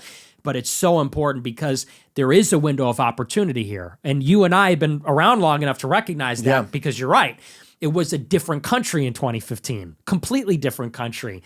And we don't want to squander that. But Then again, you wonder how much of it is even in our control. Will they do it anyway? No, I think that's right. We should control what we can control. No, I think that's right. And I think that, it's something for us to even, always keep in mind too, because it's hard, like when you start growing, I know I'm sure experienced this, right? But it's like like when you have a show and it's getting like 10,000 views a show, you can kind of know your audience. You're like, yes. I know what my audience thinks. When you're getting like 500,000, views in a show, it's like if 50,000 people are furious at you, it's like the whole lot. But actually, no, that's not the whole lot. There's a much bigger audience. And like, even as you've said, as you've been trying to, not moderate isn't the word, but like just be more careful or just be more mature, I guess, which is natural for all of us. I mean, I'm still a big child in a lot of ways. But you kind of realize that it's like, well, as you're doing that, actually your audience is growing. It's not like you're losing your audience. It's not like they're abandoning you. I do just think that there is, like even what you were saying with that, it goes, the problem with, because who the hell cares what some ghetto black chick says on Myron's show, And I like Myron. I've done his show before, but who cares what one of these fucking chicks says on there? But the reason to care is because that is the type of thing that will convince normal, reasonable people that, yeah, you know what? In fact, you're right. This is too fucking insane. Like they're praising Adolf Hitler. Like this is, and so you just like, I don't know, like in the same like vein of these second and third order effects, it's like I just think you want to try to encourage people to be smart. You're right, we can't control what our audience says, and me and you have experienced that in the last couple of weeks. A very clear demonstration of that, and that's good. Our audience shouldn't just be taking our orders or anything, but we should exert influence where we can and go like, hey, think about this. Just like be smart and think about what you're setting up here, because of course, like there's no question that they're thinking about plugging up this hole. Now, what they're going to be able to do about it, right. Who knows? It does feel to me like maybe this thing's gotten away from them, but it's not like they don't have a few tricks up their sleeves. And so we should. I mean, I think we should just think about these things and what the response to it might be, because they're certainly planning. They're very aware of this. That's one of the things that was interesting about Netanyahu's meeting there. It was so interesting that, I mean, I know you must have just been cackling, laughing like I was at this, but the fact that Netanyahu had to deny that he had Charlie Kirk murdered multiple times is like they're aware that things are different. Yeah. You know what I mean? Like it really is just so hard to imagine. Maybe because I'm a little older, it's like even more hard for me to imagine, because it's just like, this is so unthinkable. It's so unthinkable when I was younger that this would be the case today. But it is, and they've got their eye on this as well. So we're, like you said, we have an opportunity that feels almost like a trap. Yes. You know what I mean? Yes. Like, it just like has that feeling like you're like, wait a minute, this whole thing has been lifted and we're all cool now. It's like, wait, we all agree it's retarded to trans kids? Everyone agrees. Okay. That's kind of interesting. But at the same time, it does feel like, okay, the second act is coming, or the next act is coming, and I worry about what that's going to be. Yeah, I totally agree. You're waiting for the next shoe to drop, because we've experienced this like suffocating political control that seems like they almost know every permutation of how things are going to end up. And now it's like, so Mark Zuckerberg decided free speech is good now? Like, I don't believe that. I don't believe that there is an ulterior motive. And I think that I'm always just in favor of doing the thing that's unpredictable. Because if to the extent that they have power, it's because they can predict what will happen next or how we'll behave. And so that's why I try to just surprise people and do the thing they're not expecting me to do. Like if they bring me back on Twitter and maybe there's an angle, it's because they're expecting me to be what they think I am, which is a troll or a hater or whatever. So maybe walk it back or be restrained or, And I think that we really need to be intentional and cautious. Like after Charlie died, I called up a lot of people that I know that are like influencers. And I was like, we just really need to be careful to not step into a trap, because it seems like whenever there's a crisis, and you never think it's going to happen, but when there's a crisis, you get kind of riled up and you act in ways that are not smart, and by you, I mean anyone does. Yeah. Me, you, anyone, because emotions are high. Rationality goes out the window, and it's easy to forget all the hard-fought lessons we've learned over the years that have, produced bad results for us. So, with all the violence, chaos, the uncertainty, unprecedented nature of where we are, we just have to be extremely cautious, vigilant, intentional about what we're doing, what we're saying. It just can't be sloppy. You know, because if we're sloppy, the thing about Netanyahu and them is they are really smart and they are catching. You think they don't know? They know. Like you said, they know astutely. Even to the extent that Matt Walsh says, let them kill each other. That's a brilliant innovation because they knew the pro-Israel thing was losing. And you think they're just going to keep pressing that button until it doesn't work anymore. No, they switched up quick and said, we can't get him to support. We'll get him to say this line about, well, we don't want Muslims here. They reinvent all the time. So the game is not over. That's what people need to keep in mind. You run through the finish line, you run through first base. It isn't over. And I like what you said. They always have something up their sleeve. So you can't presume that we're running away with it. We get careless, sloppy, do a victory celebration. It's still in flux. Yeah, absolutely. All right, so I wanted to ask you a little bit about this because I think this is a topic that I find very fascinating, and I think you're kind of like uniquely like a perfect example of this. But so 2019, you got your YouTube channel taken, and then was that around the same time you got kicked off everything else, or was it like Twitter? Like when did you get kicked off of that? I know you ultimately got let back on, but like there was a period where you were gone. I was banned from YouTube in February 2020, and then Twitter in July 21. Okay, all right. So there's a real interesting dynamic to me, and I watch this happen with people who I know, people I'm friendly with. Like I knew Gavin McInnes, a good example of somebody who got canceled off everything and really hurt him, really sidelined him. Stefan Molyneux kicked off everything, really sidelined him. Like it's almost like they're not in the conversation anymore, at least the way that they were. Right. Milo, a great example of that, where he was really seemed like he was about to break through to mainstream success, and they squashed that. And somewhere along the years, it seemed like that started backfiring. I thought Andrew Tate, was an interesting example. I had never heard of Andrew Tate until he got canceled from everything, and then all of a sudden it was just like dominating the algorithm, and he was everywhere. And I think you were one of those guys too. So like even like you got back on Twitter, and I'm sure that helped, but you were already kind of surging before, I think, if I've got that correct. And so was there a period? So you're out there in the unpersoned world, and was there a time where you were like, oh, this is actually working here in this world? And like, what were you streaming on? I was on Cozy TV, which is my own site. Oh, you just made your own thing. Okay, cool. Yeah. So I was like, I haven't heard of that. But so that was, and did you start getting numbers there? No, I was languishing. It was tough. I mean, the thing about deplatforming is it works. When I got banned from everything, I was not getting great numbers. It was when I got back on Rumble that I got on Rumble in the first place. Rumble seems like it was a big deal in the set because they were the first one who really started doing numbers. Yes. Yeah, and it was a live streaming platform. For a period I was banned from all live streaming platforms from roughly 21 until Rumble I think opened up live streaming to everybody, which maybe was like 2023, right around there. That was the wilderness. I literally could not stream my show unless I made a website, which is very costly and time consuming.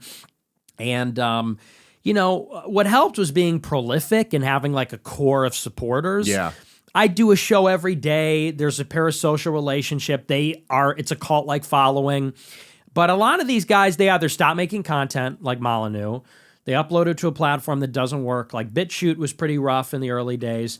And Gavin put all his stuff behind a paywall. And that's just, in my opinion, a bad business model. Because it's like you got to give out the free samples to get people to walk through the door. Right. And when it's to pay to get in, you don't get the conversion. You don't get new listeners. Yeah. Exactly. So I had a strategy where I said, I'm going to take a financial hit. Like I made no money for 2 years, but I knew it's like if I keep people coming through the door, eventually things will change or I could still make a little money if it's free and if it's good. And that's how I was able to just kind of like survive, but I'm still dependent on platform access. Yeah, but it does, okay, fair enough. But it does just seem like, like whatever, if the goal was to shut you up, well, that certainly didn't work out very well for them. And it does seem, I think there's just something interesting about the fact that it seems, at least like we were just saying, waiting for the other shoe to drop, but it seems at least for the time being that the cancel thing just stopped working and actually started like kind of injecting more life into the people who were getting canceled. Like I thought, like obviously you're saying these years were rough, but on net, I think you may have benefited from that. And maybe I'm wrong, because maybe if you were just on YouTube and Twitter this whole time, you lost out on a lot from that. So like maybe I'm wrong about that, but at the very least, it seems to have not worked or something like that. And I thought Andrew Tate and Alex Jones too were like kind of examples of that, where it was just like, that's not, you didn't remove them from the conversation. They're more, like all three of you guys are more present than ever, whereas some of those other guys just like never kind of got back to where they were. I guess Gavin is back on Twitter now, I think. He just last week, I think. Yeah, to me, it's more, in my opinion, a function of your strategy and just kind of, it seems that the people that have survived the longest are the people with a show. Only because if you have a show, people know when to tune in. It is every day, like Alex Jones does 3 hours every day. And he's on radio, which really helps, because I don't think he ever got censored from there. But I was never a believer in the Streisand effect thing, because it's like, I can't process credit cards for my business. There's like, there's no Streisand effect where you can't make money, you can't have a bank account, and all that stuff. So it really, in my opinion, was Trump got banned from everything. And I think venture capital and private equity, they do what they do best, and they looked at him like an undervalued asset. And they came in and said, this guy's banned from everything. We can actually upset Silicon Valley and the market there if we make censorship-proof Rumble. It's like, if I'm banned on Twitter, no one's going to build a new Twitter around me. But if Trump is banned on Twitter, you actually can build a Rumble, a true social around him. And in a way, that explains to me 2024, because that is who came in. Little tech, it's Andreessen Horowitz, it's the Teal Club, it's Elon Musk. He was kind of like their guy, commercially and politically. And then I think the rising tide lifted all the boats. That's kind of how I interpret it, because we were headed towards like total annihilation of free speech. Like, my listener base shrunk dramatically when I was in the wilderness. Yeah, wasn't it wild seeing like everybody flip out about the FCC chairman threatening Jimmy Kimmel? Yeah, there's free speech. Free speech is finally at risk in America after like the last 5 years. And you're like, really? Oh, really? Was this the one?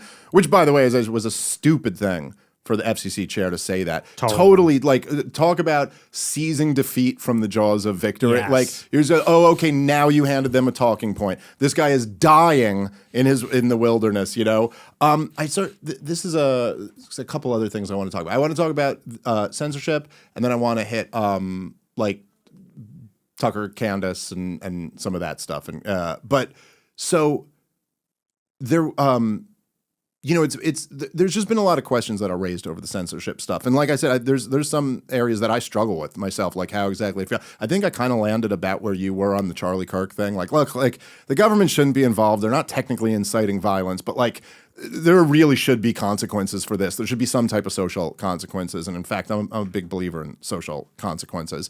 But what do you think, like, in terms of, I think I heard you say something like, look, the right's in power now. When the left gets back in power, they're going to be censoring people. Mm-hmm. So maybe we should be doing things like that now. But like, what do you mean by that? Or what, like, do you think the FCC chair, I mean, you seem to agree with me when I said that, but like, should the FCC chairman be threatening Jimmy Kimmel and people like that? No, I think that was just tactically dumb. Yeah, but I agree. I do believe that we are in like a war, basically. We are in a race. And we know that because, like you said, under Biden, like, they were engaging in censorship. It was coming from the press office. It was coming from, I don't know how many departments and agencies, but it was quite a few of them that they were giving orders. Take this account, that post, take that down, the OSHA stuff. And they wasted no time in doing that. Like, Biden got in and it was just a whirlwind of J6, censorship, everything you can think of, a naked power grab. And I do believe that if Trump leaves office and a Democrat comes in, they're going to do it again. And so I'm a big believer that the right wing needs to really disempower the left institutionally. Like, if they were doing it under a different pretense, I would like what they're doing at Harvard and Columbia. The problem is they're doing it. It's not on behalf of America. Right. Yeah. For some other reason. But it's like, we should work to disorganize the left. We should work to go after their radicals, like Antifa. We should put the pressure on them hard. We should put the pressure on the far left. We should put the pressure on their funding mechanisms, their stuff, because if we lose, they will do it to us indiscriminately. They have no qualms about it, and they'll be more competent about it. And like, then they'll make the country the way they want it to be. So yeah, I'm a big believer in like, we should use the levers of power. I don't know about like censoring them on Twitter, let's say, but institutionally, yeah, we should be playing to win. Yeah, I said on my show, and this is, from my particular strain of libertarianism or whatever, but I was like, I basically said the same thing as you. I was like, look, I don't view it as a free speech violation because like Jimmy Kimmel isn't a person anymore. Like you're part of the regime. Like once there is, and I know it's a bit of a gray area of where you draw the line when someone, I'm not going to say, hey, you pay your taxes, therefore you're part of the regime. But like, no, when you just become what Jimmy Kimmel is, you're no longer a citizen expressing their views. It just tactically, it was such a blunder. The guy's already done. We're killing him already. Mm-hmm. So like, what do we even? Me and you get better numbers than these guys get. So like, why do we need to make them a free speech martyr? Like it was just like shit. But I do think that, and it's one of the great disappointments of the Trump administration, is that, for all that talk about like Project 2025 and how he's going to be like permanently, he's going to overthrow democracy and all of this. And it's like, okay, well, that was but there should have been like this time, like conservative and right-wing America should have been like, hey, we have to do something that like dismantles their mechanism. And I do think like, look, again, all of government's all of college is a government program. Mm-hmm. The whole thing is a government program. All of that. It's like, yeah, we should be shutting down as much of this stuff as we can. Just destroying it. So I don't really think, and maybe this is where me and you disagree, but I never believe that right-wingers are going to be able to capture and use these institutions. I think bureaucratic institutions are progressive by their very nature. They're egalitarian by their very nature. It's like, but you can smash a lot of it, Mm-hmm. or at least attempt to. Some attempt. I mean, maybe you get struck down by the courts, but like at least try. There seems to be no attempt to even be like, how do we make sure this doesn't happen to our guys next time? Right. And in fact, I think part of that's because Trump doesn't really even view them as his guys. Yeah. Like, Donald Trump, I thought one of them, and you were there on January 6th, so curious to ask you a little bit about that. But I thought one of the most disgusting things I ever saw Donald Trump do was when he threw the January 6th guys under the bus. Yes. Like days after it, or maybe the day after it even. And okay, ultimately he pardoned them after letting them languish in prison for years. Okay, so you don't get like that much credit from me for that. But like, look, man, I never bought all the leftist claims about January 6th were always like hyperbolic insanity. Like it wasn't an insurrection, and Donald Trump didn't incite violence. But at the same time, if you're a leader and you told everybody that they just stole this election from me, like, and then you said you're going to go there, and then your people did what would be reasonable to do if the election was stolen from them, right? Like, it is not the claim, just like the Democrats were making the claim with Russia. It's like, well, then we should be nuking Moscow. Like, according to what you're saying, we should be at war with them now. Well, according to what you're saying, Donald Trump, you should storm the Capitol if that's the case. And so he kind of led his people into this. And then literally, because at the end of the day, it does seem that really what motivates Donald Trump is his own ego, his own greatness. And if they were like, oh, you're going to get impeached or removed, or you're going to get this if you don't go. So he went, oh, okay, fine. And then threw his own people under the bus. I thought that was like disgusting. Yeah, and he had the full power to pardon them in the first place. Right there. Could have done it. He had 3 weeks to do it, or 2 weeks, I guess is what it was. And yeah, at least for me, I was almost charged with conspiracy. They were considering charges against me. That was in the New York Times. And, and other people obviously did go to jail. And I was there because Trump told me to be, like Trump. And by that, I mean, I was going to be at the speech. I was not going to be at the Capitol building. The speech was at the Ellipse. Capitol was miles away. And Trump said, we are going to the Capitol to make our voices heard. I said, oh, well, Trump's going to be there. I guess it's cool. So I went there, and if I had been in jail, and other people were, is that not his fault? He saw no responsibility. And that is kind of his MO. I mean, he throws a lot of people under the bus. He is, I think, motivated by vanity. And here's the problem with that. If he's not in it to win it, then he's activating the enemy with no intention of following through. That's right. He got in office. He's like, oh, I won. So it's not that serious for him. And he can pardon himself when this is all over. And he's rich, so he can go But if the country turns upside down, we're all going to be paying the price. And so that was my big beef with him, among others, in 24, is like, look, you guys don't understand. He did not learn his lesson. He never does. He hasn't changed at all. If anything, he's just more tired and cares less.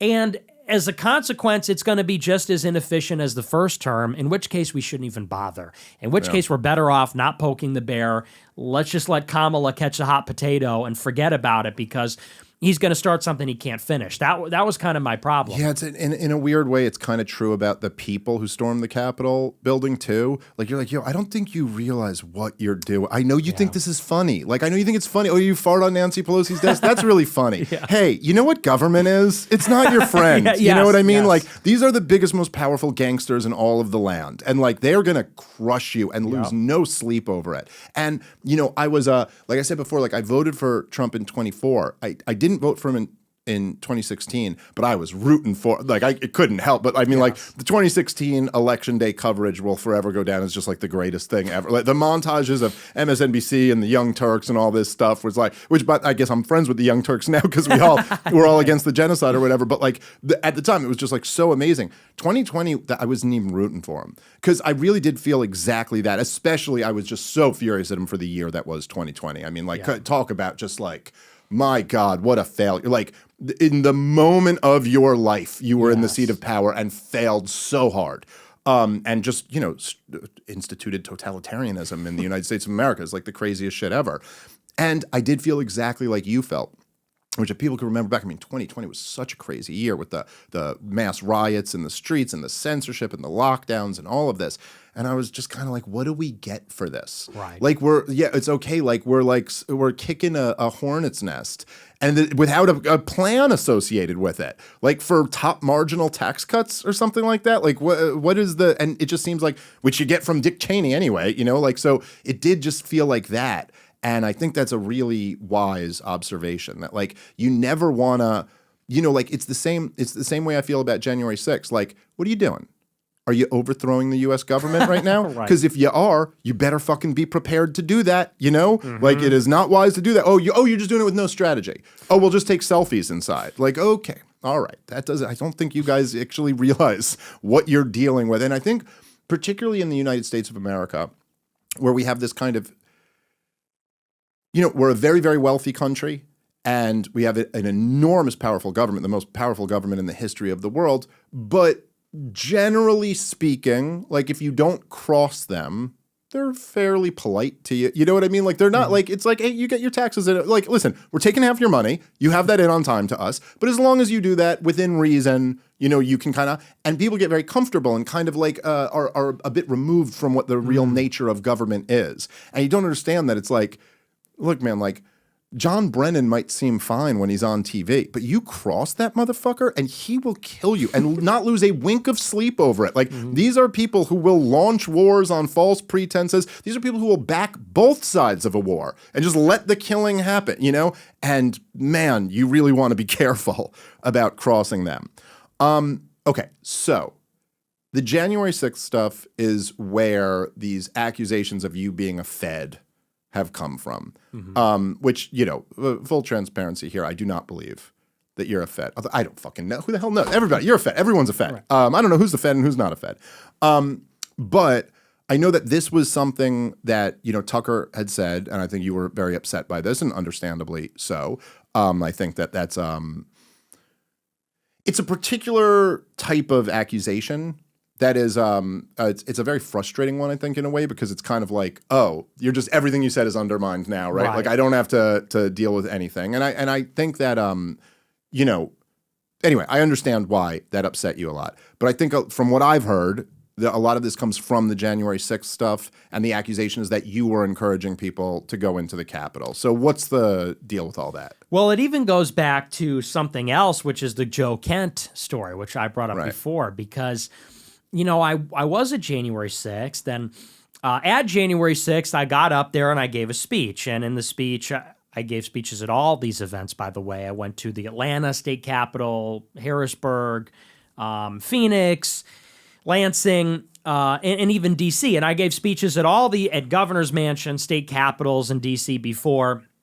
And J6, we thought it was going to be the speech on the ellipse, and then we were going to maybe do something at the actual Capitol building, although I wasn't going to be there. But there were plans for there to be stages there. And, so like I said, I went to the speech. Trump said, go to the thing. We went to the thing, and somebody said, you got to give a speech. So I said, okay, find me a megaphone. I get a megaphone. I jump up on a thing, and we're like 500 feet from the Capitol. We're not even near the building. We're like on the street next to the lawn. And in the speech, I said, we're taking the Capitol back, keep moving, take down the barriers. And then we left. We didn't go in. I wasn't even close to the building. And this video had been out there for a long time. And people knew I was there and didn't get charged. I got my money frozen, although I wasn't public about that. I got on the no-fly list. I went public with that, went public with the money later. There was never an accusation until like about a year later. And then people started to create this story that, that I was leading people in and I didn't get charged. Now, where it started with Tucker is with Joe Kent. Because now, like 2 years later, I make potentially Joe Kent lose the election. And Joe Kent was a close friend of Tucker's. Right. Joe Kent is in the CIA. And that is how we attacked him. We attacked him on that basis. And of course, it was in self-defense. He said that he disavowed me, condemns all my views, we're keeping you out. And I looked at him as very threatening because like we talked about before, he's kind of boxing me out intentionally. So we made him lose. And it was a couple months after this is where I first got the inkling of it, Michelle Malkin, who's a good friend of mine. I know Michelle. I've had her on the show before. She's great. She's amazing. Yeah. And she's married to a Jewish guy, so you can't be mad at her. Look at that. Good woman. And he's great too, actually. He's pretty based himself. But so she communicates to me through a mutual friend that she gets this really weird call from Tucker. She says that Tucker never calls her. Sometimes she texts him and he'll give her thumbs up, but they don't really talk. She says, but he calls her out of the blue asking about me and asking about Kanye. Did Nick make Kanye go crazy? Did Nick try to take Trump out at the Kanye dinner? I don't think anyone can hold you responsible for that. You can blame me for a lot, but that's no, this one rests squarely on the shoulders of Pete Davidson. We all know that. We all know that. You get your family stolen by Pete Davidson, you're going to lash out at the world. You're going to get radicalized. Yeah. But so he's calling her asking about all this stuff and about J6. And she said it was very strange. Like it felt like he was reading from a script. He was asking these questions. And she just told me to be on alert. Then I get a call from Anya Parampil, the wife of Max Blumenthal at Gray Zone. They're doing a piece about me. And she asked me about the Capitol. And I tell her the story. I said, I was 500 feet away. I testified. I got subpoenaed by Congress. I said, I testified under oath. I did not talk to law enforcement. She publishes this 3-part hit piece about me saying that I'm basically what Tucker said, that I'm here to make America first look bad, that I'm a Fed, that I made Joe Kent lose. The only reason I made Joe Kent lose is because I'm a Fed trying to whatever. And so I do a big stream reviewing the hit piece and debunking basically the whole thing. Then I get a call from Bryson Gray, the MAGA rapper. Now he's a Christian rapper. He's working for a company called Influenceable, which they pay influencers to push social media campaigns. He goes, my wife just got a new campaign from Influenceable. They're paying people money to post the link to this article with the hashtag FedFuentes. And there's like a whole spreadsheet. It said, or a whole like readout. It said the campaign is Fed Fuentes. Post the link to this article and say these things, and you get paid. And someone posted it. This like state representative in New York. I forget his name a long time ago, but he was the only one who had posted it. I put them on blast. Influenceable calls me up. Please stop talking about us. We will take it down. We promise. Everyone's trying to broker this big truce. That's how, because I was pro Tucker. I was a big fan up until that point. And I said, So clearly, because him and Blumenthal are tight, he was fishing because he knew Michelle for this story. Blumenthal's wife wrote it. And that was like a coordinated hit job in retaliation for their buddy, Joe Kent, who lost. And anyway, so that's kind of where the rivalry started. And by the way, I know for a fact that at a recent dinner, Tucker, even before he talked shit about me in July, he was pushing that script to anyone who would listen, to other e-celebrities, to students, saying, yeah, Nick is this gay kid, he's trans, and he's a fed, and he's here to make us look bad. So this was in private, and he was kind of suggesting that on his show, and then he explicitly said it this summer. Well, I guess he implied it with me. Because I heard people on Twitter saying this, so it was, you know, like, which I think I don't remember exactly the details of this, but I think you had said something that pissed me off. Not that, whatever, it's water under the bridge, but I think you had said something that pissed me off, and so I just didn't respond to it. And just like the way people were coming at me was like a little disrespectful, so I was like, fuck you, I don't have to answer this. But he said when I was on the show something, like we were talking about Ray Epps, and then he was like, there's someone else who was on camera and he kind of put the words in my mouth. He went, as I'm sure you know. Yeah. And I did not even pick up on that until like people were showing me the clip of it. And I certainly never thought he was talking about you. And he never said anything to me about that. But then, of course, right, I did see with Candice where he did explicitly say it. And I think, you know, I guess maybe the thing about it is that it does seem, just on the surface of it, and I'm not accusing you of being a fed at all. Mm-hmm. Like, I don't think you're a fed.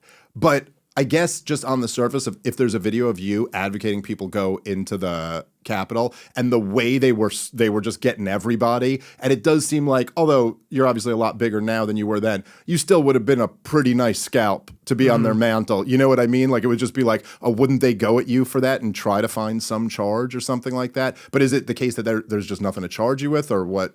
There was nothing to charge me with. I mean, they looked at charging me, but I didn't trespass. I wasn't violent.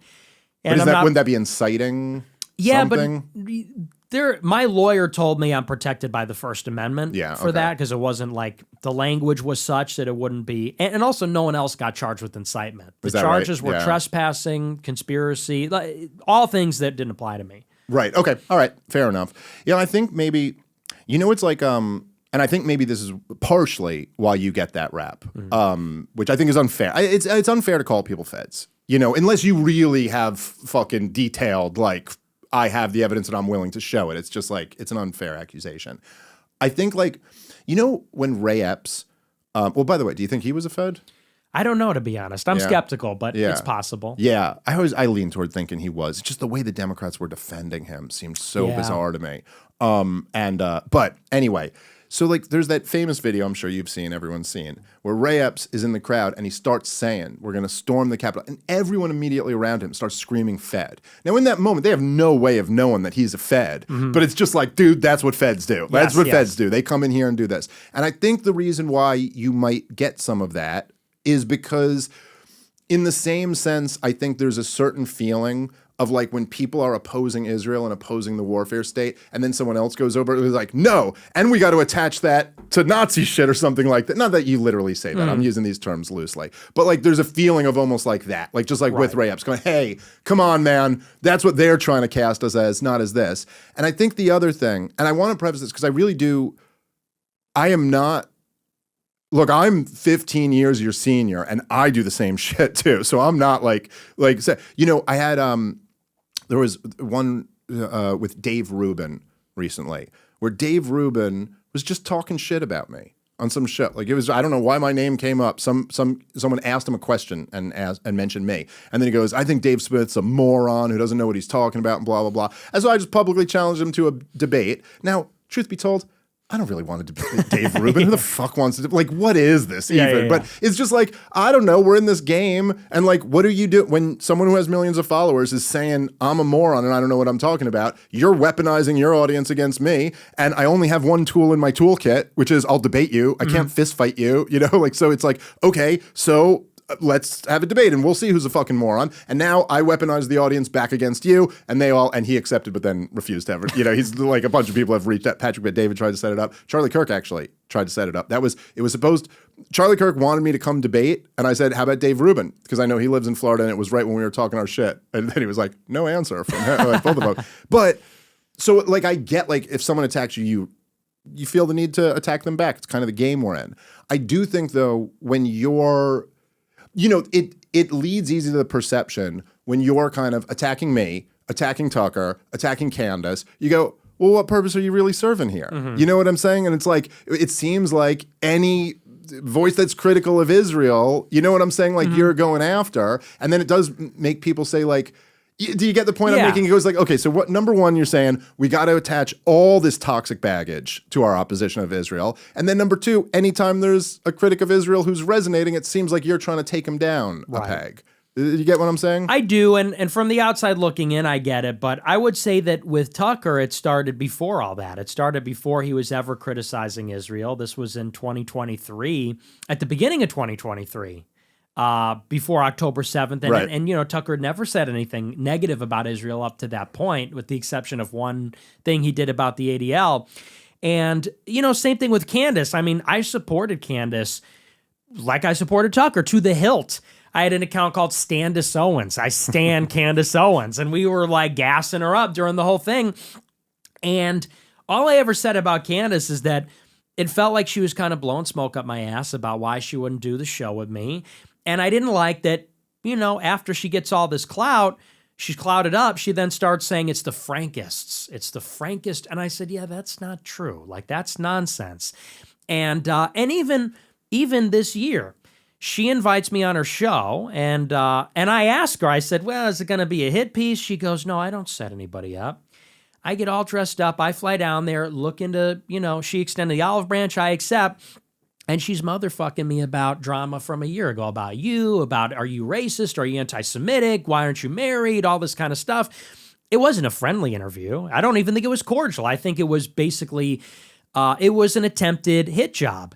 And, you know, so like with you, I mean, look, we have disagreements and here we are talking about them. And I think I said during my show, like, I like you and I respect you, but I also speak freely. And if I disagree, I say something. And, you know, these other people got to recognize, like Tucker and Candice, they're more powerful than me. They have institutional backing. Tucker is from Fox. Candice is from Daily Wire. They never got censored from anything. Me, I never had any. They tried to throttle me in the crib. By they, I mean conservatives, from the time I was 18. And I've been banned from most things for 5 years. So it just, to me, it's like a little unfair. It's like when Ben Shapiro quote tweeted me with 1,000 followers. For Tucker, well, that's something else. I mean, I think it's similar. I mean, Tucker and Candice getting together and saying, oh, this guy's like a fed. It's like, yeah, well, you guys have millions and millions of followers that you accumulated serving the system that I was getting killed by for 5 years. So that's why I feel like I have a special license to attack, because it's punching up. But, you know, I don't know what to make of Tucker and Candice. I would say, if I was being charitable, that there's immense distrust on both sides. Yeah. And for obvious reasons, because I'm an unknown quantity on the outside who, you know, they probably don't watch everything. They don't know what's happening down here.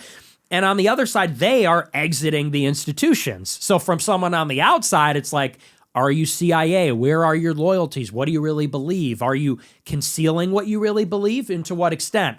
And so, you know, I guess when I gave Tucker a black eye, so to speak, and kind of retaliated very strongly, maybe at the minimum, it made him just kind of respect what I represent, but I'm open to all possibilities, making up with either of them. Well, that's good. I think it's good to be open to that. You know, I remember like, and I don't know that this is true, right? Like, I don't know if David Duke is a fed. I've never met David Duke. I don't know him, but I remember he used, in 2008 and 2012, he came out and endorsed Ron Paul for president. And then this was, of course, used against Ron Paul. And I remember I remember going, oh, you're a fucking fed. Because, like, if you're not a fed, then fucking don't endorse Ron Paul. Like, what are you doing? Do you hate him? Like, this would only make sense, like, if you, and so I think there's just something, and I'm saying, like, from the perspective of Tucker Carlson, who is in a different generation and a different time and a different, I think there might be something of that where it's like, dude, this looks, you know what I'm saying? Like, to me, like that.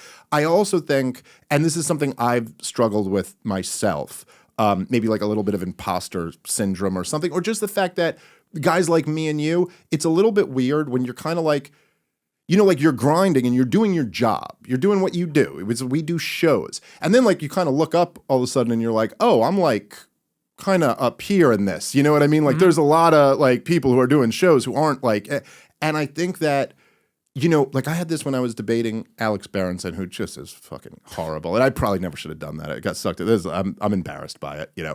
But I mean, you know, whatever. It's just, it's like the same thing I think you have sometimes. Like, whereas like, there's got to be a price tag to this. Like, you can't be allowed to just shit talk me like this, you know, like, especially when, and for whatever reason, maybe there's something about me, my personality, but I'm much more offended by someone calling me a Holocaust denier than I am by someone being a Holocaust denier, if that makes sense.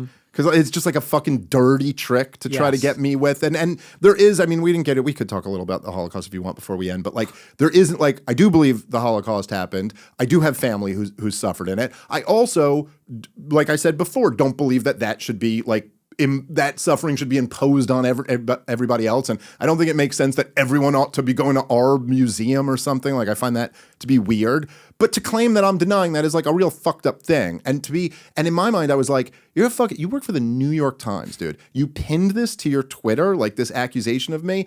But then I kind of noticed as we were debating that, like, in my mind, I'm like, dude, you're the fucking New York Times guy. I'm some comedian. Right. And he's like, dude, you're Dave Smith. I'm just Alex Berenson. Like, he kind of had that. Yeah. Like, he didn't exactly say that, but I almost started to realize that it's like, oh, yeah, I guess I kind of got to, like, recalibrate in a way. And I would just suggest, just humbly suggest that, like, while you view it as, like, Tucker and Candice are up here and I'm just this guy down here, even the guys at the top, as I've gotten to meet them, they're also just people. And they also just, like, even that when you're, like, when you're talking shit on your live stream, you're like, I don't know, I'm a fucking kid in my basement talking shit on my live stream. But actually, like, maybe they heard some of that shit, you know, and like actually, and they look at it much more of like a parody relationship. Like, I know, like, I just know that you, and I don't, this is nothing that Tucker ever told me. I'm literally just speculating.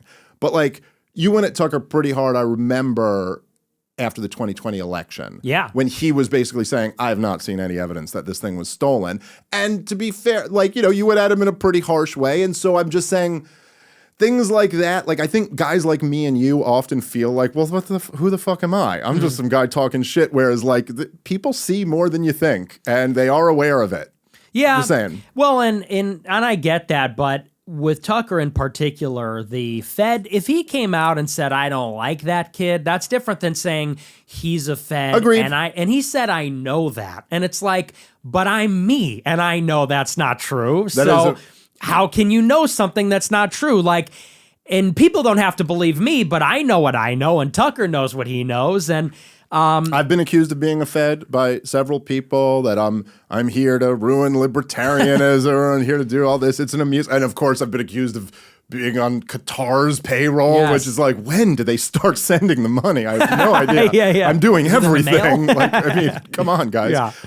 So yeah, no, I get, look, and obviously that's license for you to respond, more than license for you to respond. So I understand that. I couldn't, like, obviously I love Tucker and I love Candice. They've just both been very good to me, but I could never tell you, like, oh, you shouldn't go back at that. And in fact, as I was watching it, I was like, well, Nick Fuentes is gonna go to work here, because also, like, that's kind of, you know, you're brawling with a brawler if you try to do that. And so obviously I understand that was going to be the response. I guess from my perspective, because like even what you're saying with Candice, with the Frankists and stuff, like, you know, or the Brigitte Macron stuff, you know, like with a lot of this stuff, I try to be somewhat fair. Like, I try not just to dismiss a conspiracy because it sounds crazy, because, like, hey, I know there's lots of crazy conspiracies that are in fact true, but at the same time, like I said to you before, it's like, I'm just always 10 books behind. I'm always. There's people I love reading them who have just put out books I still haven't gotten to. Like, I still haven't read Jim Bovar's new book, and I want to, but it's just so much shit to fuck around. And you're like, I can't even follow you down this conspiracy rabbit hole to debunk it. You know what I mean? Like, I just can't. But I would say that, you know, me personally, I would have rather Candice was just the chick who worked at Daily Wire and was like, I cannot support the slaughter of innocent people. Like, I loved that she was like, I just had a baby and I'm sorry, I'm not going to support this shit. I thought it was so, and to have a Daily Wire employee take that stance at the Daily Wire, and then to find out that in fact feelings do care about your facts, you know, and that she got, like, I just thought that was so valuable. And Tucker Carlson, to me, I mean, and I think you could appreciate this too, right? If you just like remove yourself from it in your personal issue, it's like, dude, our Bill O'Reilly is Tucker Carlson. That is so fucking awesome. Like, that is so much better than having Bill O'Reilly. You know what I mean? And so, like, and I think you would grant that, like, that's fucking awesome. Like, it is, they are important voices. So I would just hope you would kind of, like all of us have to do to some degree, is like try our best to remove our own personal thing. Like, you slighted me, and go, look, what are we trying to do here? I certainly think, as I was saying with the Jordan Peterson thing before, and I said this on a podcast at Ron Paul's birthday party, someone was interviewing me, Clint Russell was asking me about this. And I said, like, about you, I was like, look, Douglas Murray might think I shouldn't be on big shows. And like, other people might think you shouldn't be on big shows. But you know what? You're here.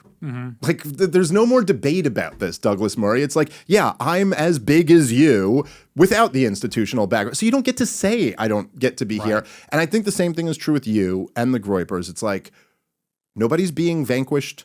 We're all here. And in fact, what needs to happen is not vanquishing people, but incorporating. And I think that Tucker and Candice and people like that, like, I just think all these voices are so important. And you know what I mean? I hope you would like kind of think about that. And I do. And I grant that on my show even throughout these feuds, I've said they're both important and they're pushing people in the right direction. But I think it's totally the opposite. I think that, you know, like with Candice in particular, she brought me out under false pretenses and then tried to vanquish me. I think that's what that was, or that was a way of putting me down or something, because I had just had my biggest show ever in the middle of the war. She invites me out the next day, and her whole show is, you hate Jews for being Jewish. You're a real racist. And it wasn't friendly. It was nasty. She was nasty to me. And then afterwards, she wouldn't let it go. It didn't play well at all, because in the interview, she goes, well, you got triggered. I said, I don't think so. She goes, well, people are going to, and nobody agreed. People were furious about the paywall. They're pissed at the way she treated me. It was universally negative, and she wouldn't let it go. And then she got to come in and say, well, you lied. The reason people didn't like it is because you lied about it. And it's like, lady, you know, you got to take the L. You were out of pocket. It didn't work. It backfired. So I could coexist with her. I was willing to do it before. I'd even be willing to do it now. And the same is true with Tucker. And I think Tucker's more rational. Maybe he's a guy or something. Or I don't know why. It does help. It helps, you know. But I could coexist with Tucker. It's just there needs to be a mutual understanding, because I also represent a lot of people, and when they put me down, they're not just putting me down, they're putting down that whole right-wing flank of the issue. And I don't need everybody to agree with me. We can. I love the disagreement. Sure. I love this conversation, and we disagreed about some things here too.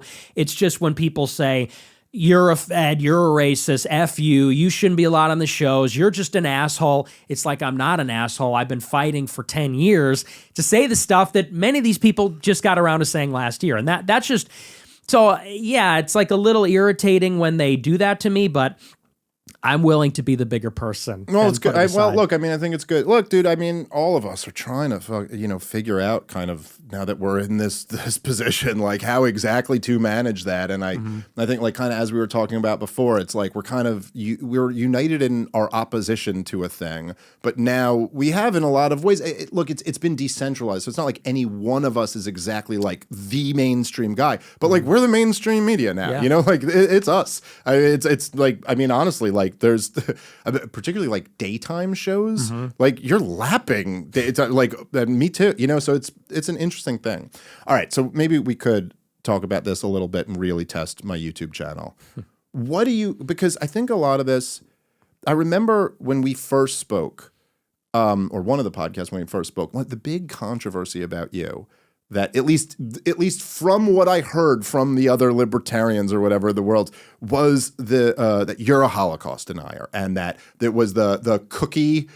There's a clip where like a fan makes the Cookie Monster joke, and then you like read it, like obviously laughing around and joking. I remember people sending me this and going, "This is clearly like he's joking around, at least to some degree." But then when you were criticizing me, you were talking about like me not, because my family was involved, not willing to challenge. What is your view simply like what we were saying before, that it's like, look, this happened, it was awful, but like also all of history doesn't have to revolve around this. Also, it was in the context of a war where like 50 million people died and Europe was destroyed, so like that. Or are you actually saying like this didn't happen. The numbers are not, because this now is much with the general, whatever you want to call it. I hate using the word anti-Semitism because it's not even a good word, but with the general kind of like hostility toward Jewish people, this does seem to be something that's like really catching fire, and I just think is completely wrong. Like, I think it's like Israel killed Charlie Kirk. It's like,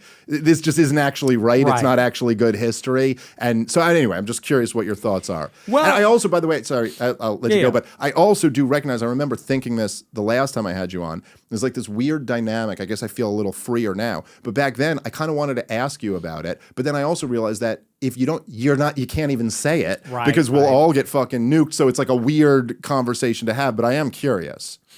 For me, it was never really about the Holocaust in itself, because early on, I watched a lot of documentaries, like the canon of Holocaust denial documentaries and essays, and I found a lot of the arguments compelling. And then I saw that other people were pushing back on that. And I have good friends of mine who are like, they're fellow travelers, let's say, and they adamantly insist it did happen. And they send me blog posts and things. Yeah. And at a certain point, you sit down and say, so is this really about World War II historicity debate or historiographical debate? And to me, I'm sort of missing the point. To me, the Holocaust is just like, it is just a central part of the Jewish identity story, which is that if the white people get too much power, they're going to kill us all. And that means if we don't have enough power, they're going to kill us all. If they can critique us, they're going to kill us all. It's wrapped up, and this has been pointed out before, that more Jewish people think that the Holocaust is central to their identity than believe that believing in God is central to their identity. And that just tells you about what Jewish identity really is and how it's political. And so to me, what matters more, I don't know. I think it was exaggerated. I think it was embellished. I don't know that 6 million exactly died, but I don't know. I'm not an expert, and I don't really even care about being an expert. To me, it's more about, like you said, I don't want this trauma imposed on me and for it to define our political order, because that's really the issue. Well, that part I think is 100% reasonable. And in fact, as you said, that the Holocaust is more central to Jewish identity than God. It's certainly true for non-religious Jews, and even maybe for some religious Jews. Like it is very central to Jewish identity, and I think in unhealthy ways. And I think absolutely you're right about this being kind of this. It's I love when Darryl Cooper made this point, but it was such a perfect way to put it. But where he was like, look, the founding fathers are Martin Luther King, and you know what I mean? Like it's not like, and he goes, you could test that out. Like go desecrate a statue of George Washington, and then go desecrate a statue of Martin Luther King, and see what has more of the reaction. And it is like, it's really like World War II and the civil rights movement have become like the American consciousness, and I think the Holocaust and World War II being the same for Jews. And of course, the story becomes this very ahistorical, weird version of it where it's like the creation of Israel stopped the Holocaust or something like that, which is like just not at all true. In fact, they had very similar goals, the Zionists and the Nazis at first, which is why the Zionists wanted to do business with them. I think it was the Nazis' anti-Semitism is the only reason why that didn't happen. But I do think it's like, and I mean, I've been down this rabbit hole a bit, but it's like, I really don't actually think it's that exaggerated. I mean, it's probably not 6 million to the person, but like, I think even David Irving, I think he put it between 4 and 5, like, and that was like on the low end estimate. And even as 4 or 5, it's like, what are we even fucking talking about here? It's all the same thing. So I think like, and I guess in a way, because we've gone for a while now, so we could wrap up unless there's anything that you wanted to bring up. But I will say I appreciate that. I think, and this isn't, I'm not even saying like, because I'm sure the part of the problem with this stuff, right, is that, at least from my perspective, is that when you're Jewish, if you, there is this kind of not amongst you, I don't think, but I think maybe some of your fans, not all of them, where there's this kind of heads you lose, tails I win type thing where it's like, okay, so like if there's a Jew who's for Israel, they go, well, of course, that's all the Jews. And then if there's a Jew who's against Israel, it's like, well, they always control both sides of the, you know what I mean? So it's like, no matter what you do, you're like kind of in this position where you're like, well, there's nothing I could say here other than, yes, you should hate Jews. And then they'll be like, okay, finally a good one or whatever. But I do think that like we said before, we're all kind of like figuring out this new world. We're all kind of like dealing with our newfound relevance. You're also, you know, like, how old are you? 27. 27. So you're kind of like, you know, you're approaching your late 20s and where it's at. And I do really appreciate you kind of like I really appreciated on Patrick Bet David when you said like, that you're like, I'm not a racialist, I'm a Christian. And that it's like, and that not that you might have some racialist views, but like that being a Christian is first and foremost like the most important part of your identity. I would just really encourage that. I think like that's what we need. I really think that's like, you know, I told you when we spoke on the phone when we first planned this, and I told you the video that I saw of you was like a clip that was going super viral, which you, I think, were touching on earlier today, where you were just like, where you were talking about how like a Christian just can't support killing people like this. And you were, and you even said, you were like, look, I don't want them living here, but like that we also can't support killing them over there. And I just thought there was something really powerful about that. It's like kind of, because it's a paradigm shattering thing where someone would look at this and go like, wait, but I've been led to believe this is like the most horrible person. And he's the one who cares about this. And I kind of think, like, I would just hope that that's in, you know what I mean? Like that you continue kind of to push that and all that stuff.